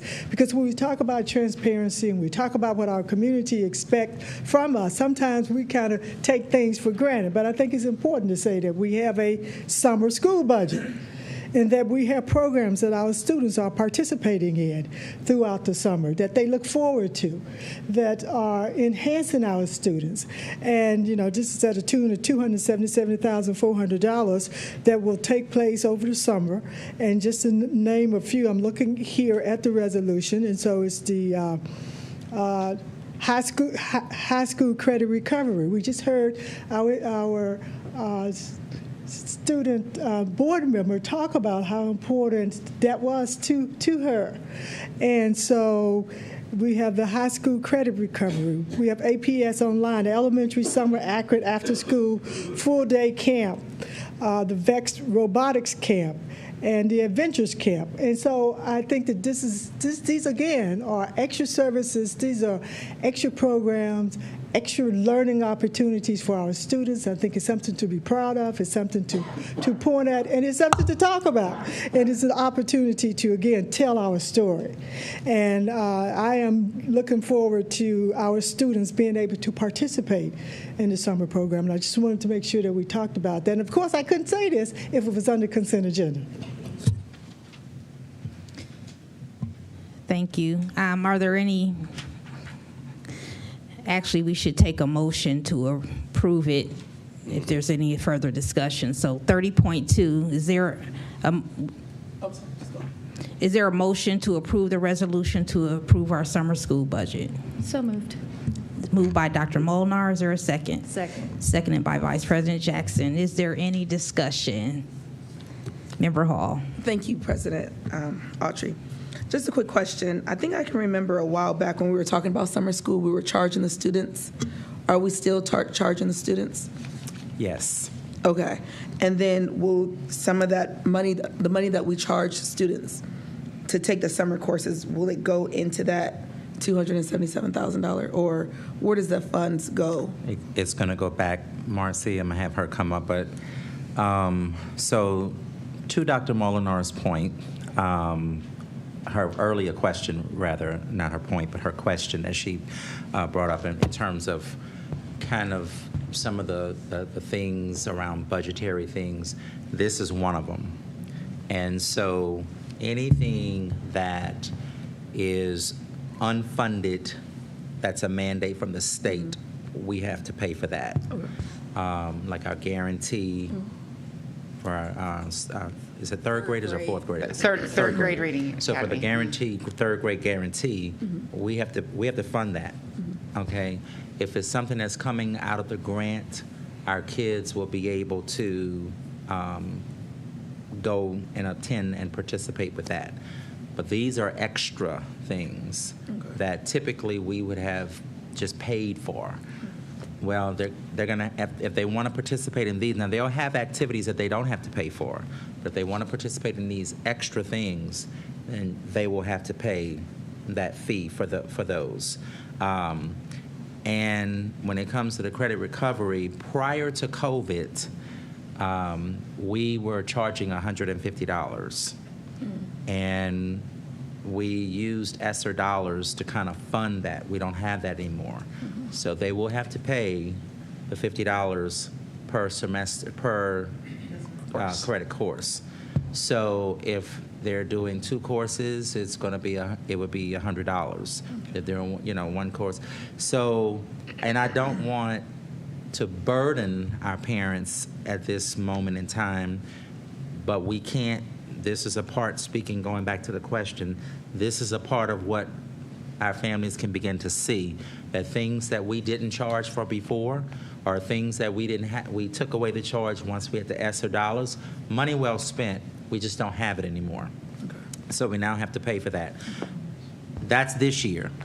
We don't know what this stuff will look like next year in terms of extra activities. If we can get, which we do, if we have donors or people that donate and say, hey, we're going to pay for the cost of this program, but we are still, even in the $50, we're still giving the parents far more than they would have to pay if they had to go and do something, outside of this. So we're still taking that into consideration. But I'll let Ms. Ebright share Before you a little go, bit more. I'm going to ask you one more question. You can answer it with everything else. What about the families that cannot afford? So this is extra. This is extra. Okay. So there will be activities that they don't have to pay for. But if you're wanting your child to participate in these extra activities outside of the things that are free that we have, then they will have to pay for that, and that money will go back into, which Ms. Ebright is going to talk about, will go back into us being able to pay for some of these things so that we could drop costs, maybe not have a cost in the future, but right now, because I've had to cut some stuff for the summer because we simply just don't have it. Okay. Yeah, we started designing back in December for summer. We always say Christmas time comes and I tell the team start thinking summer because we have to identify the programs that we're going to do. And so we look at making sure that we're able to offer something pre-K through 12 for students out there. We did have, the last couple summers, over 200 camps. 25% of our students showed up in the summer to attend one or more camps. So they were very popular. We know the need is there. And however, the dollars aren't there that we've had the last couple summers to do that. So the planning was even more intentional. The budget that you're looking at tonight is one of several sorts of pots of money that have been identified to do programming this summer. This was brought on this consent agenda and these particular programs because they are the only ones that have fees associated to them. The suite of all the other ones that don't have fees associated to them are ready as well. And if there's any other budgets that we are helping to support there from APS, you'll see those coming from the Treasurer's Office submission for those pieces as well. Tomorrow morning on akronschools.com/summer, we'll be live with all of the camp offerings that are happening this summer. So check it out and be able to peruse what's happening for each and every school. We were very diligent in condensing down the number of sites that we're using, and looking to strategically place camps around the cities and our schools that we felt our students could get to, and working with the transportation department to make sure we have cluster transportation for them, nutrition services. So that's sort of where we're at. It's been a long design process trying to make sure we can honor and support we know how valuable this summertime is for students. And we're pretty happy with the amount of programming that we're still able to offer and the amount of grant and federal funding that we were able to pull together. For example, one example is we were able to expand to up to 500 students for work-based learning this summer. We are putting we're going to ask for some funding that we're kicking in towards that to help some of it, but $1.7 million in city, state, and federal funding for our kids to do work-based learning this summer. So I'm asking for a few more dollars out of you to help bridge the gap for a few kids that don't qualify in those TANF funding jobs, of course, because I feel like that's fair of us to do. But that's the type of incentives that the city has rallied behind with our kids. So again, what you're looking at tonight is the first of one pocket of the ones that have the fees associated to them. And as Dr. Robinson said, we discussed, those fees will be used to come right back to the kids. So they'll be there for those things that we sometimes can't buy with grant funding. Sometimes we can't buy uniforms. Sometimes we can't buy food or special things that are incentives that we can't use federal or grant funding for. So this little pot of money will help support those things for future camps and extended day activities. Thank you. Any other questions? Dr. Molnar? Thank you. And thank you for all of the work on the summer programs. Last summer, I know I spoke about them just about every meeting because my children loved we've done mad science, we've done a lot of the camps. You said the camps go live tomorrow, so I will probably start signing my kids up tomorrow. Yeah. So my question and the question for all other parents out there, you said there's going to be another pocket of paid for camps. Are all of the camps going to be listed tomorrow? Or everything's more listed tomorrow. Okay, yeah. so more aren't coming. They're just all they're all up. Everything that we have right now is listed. Even our pre-K to kindergarten programs will be up so that parents who are in our early learning programs and pre-K programs can do some bridge to kindergarten programs, and new enrolled kindergarten kids over the summer will still be able to take advantage of our bridge programs while we're waiting to get them enrolled with us. So those are up, and then everything for 1st through 12th graders is also up on us tomorrow. It might have a couple more that are squeezing in last second, but 98% of them are ready. Okay. Yeah, this is only because of the fees. Yeah, this is just the fee. That we have no. But what I do want to say to our high schoolers, our secondary scholars, it's going to be important for them to do the work in the time that they have in school. Many times, life does happen to them, and they have to do credit recovery. But a lot of times, some of our kids, in some cases, not all, but we do have some who sometimes don't take it as serious, and they'll say, I'll just take it I'll just do credit recovery. Well, you can do that, but you're going to have to start paying for it. And so we want you to start focusing on the work that you should be doing during the time that you're supposed to be doing it, so that you don't have to cost your parents or someone else to have to pay, because right now it's $50. I don't want to have to go back to $150, but we don't know what next year is going to look like, but that's a possibility as we look at our budget, that we may be in that situation where we have to go back to pre-COVID, but I'm trying to keep it as low as possible and affordable, but I just need for our kids to focus and do the work while the teachers are there, so that you don't have to go to credit recovery.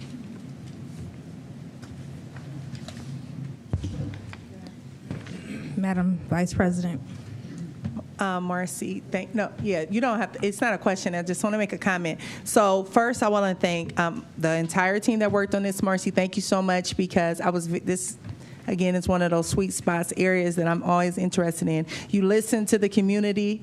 I heard you talk about the transportation, being specific to the clusters. These were all things that came up last year. So how excellent is the team? Way to go, team, with hearing what was needed and rising to the need. I'm so excited about that. Additionally, I'm excited about, as Member Sykes said, the facts, because the question, and the reason why I'm saying this is because also a question from the community.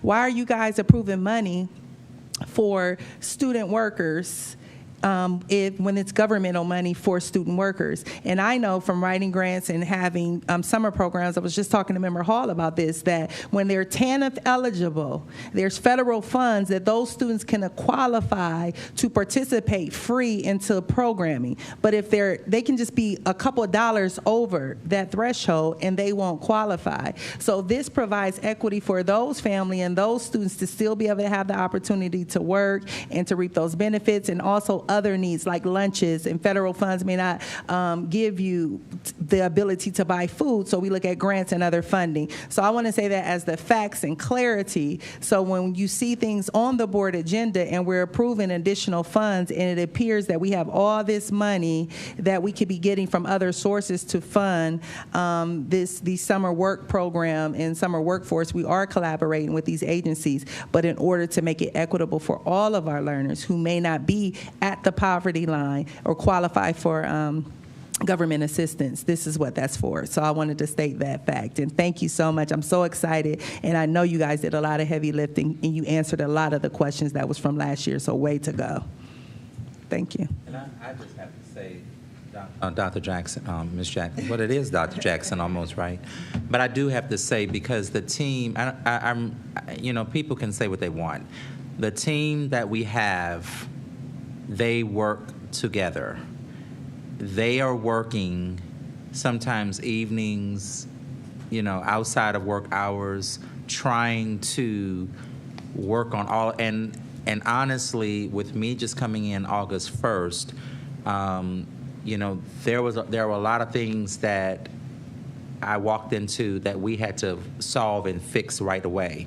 But because the team was very cohesive and working together, they were working across divisions, just really making things happen, that even sometimes they would come to me after and said, hey, we've got it, we've taken care of it, it's done. And so I do want to commend our team, because we really have a phenomenal group of people who work extraordinarily hard that the public does not see. The behind-the-scene things. So I just want to stress that again, because they are very hardworking people, and they care about the kids. We all do. We're just trying to do the best that we can with what we have, and we just appreciate the parents and the public for allowing us to educate their scholars, because we know they don't have to, but we appreciate them allowing us to do that. And, as we look towards next year, because even though we're not even finished school this year and we're talking about the summer, we're already into the next summer, looking at in the next year, looking at budget and looking at things. So I just want to make sure that we emphasize that again, because there's a lot of work that our public never sees, but it is happening behind the scenes and making things happen for our kids. Thank you. Is there any further discussions on this resolution? Seeing none, roll call, please. Dr. Thompson? Mrs. Sykes? Yes. Dr. Molnar, Yes. Mr. Alexander, Yes. Ms. Autry, Yes. Ms. Hall, Yes. Ms. Jackson. Yes. Motion carries 6-0. Thank you. Next, there is a need to recess into executive session pursuant to Ohio Revised Code 121.22G1 for the following purposes: to consider the employment of a public employee and to consider the investigation of charges or complaints against a public employee. Is there a motion? So moved. Moved by Mr. Alexander. Is there a second? Second. Seconded by Vice President Jackson. Any discussion? Seeing none, roll call, please, Dr. Thompson. Mrs. Sykes, Yes. Dr. Molinar, Yes. Mr. Alexander, Yes. Ms. Autry, Yes. Ms. Hall, Yes. Ms. Jackson. Yes. Motion carries 6-0. Thank you. We are in recess at 8:07. There will be no items to vote on after session.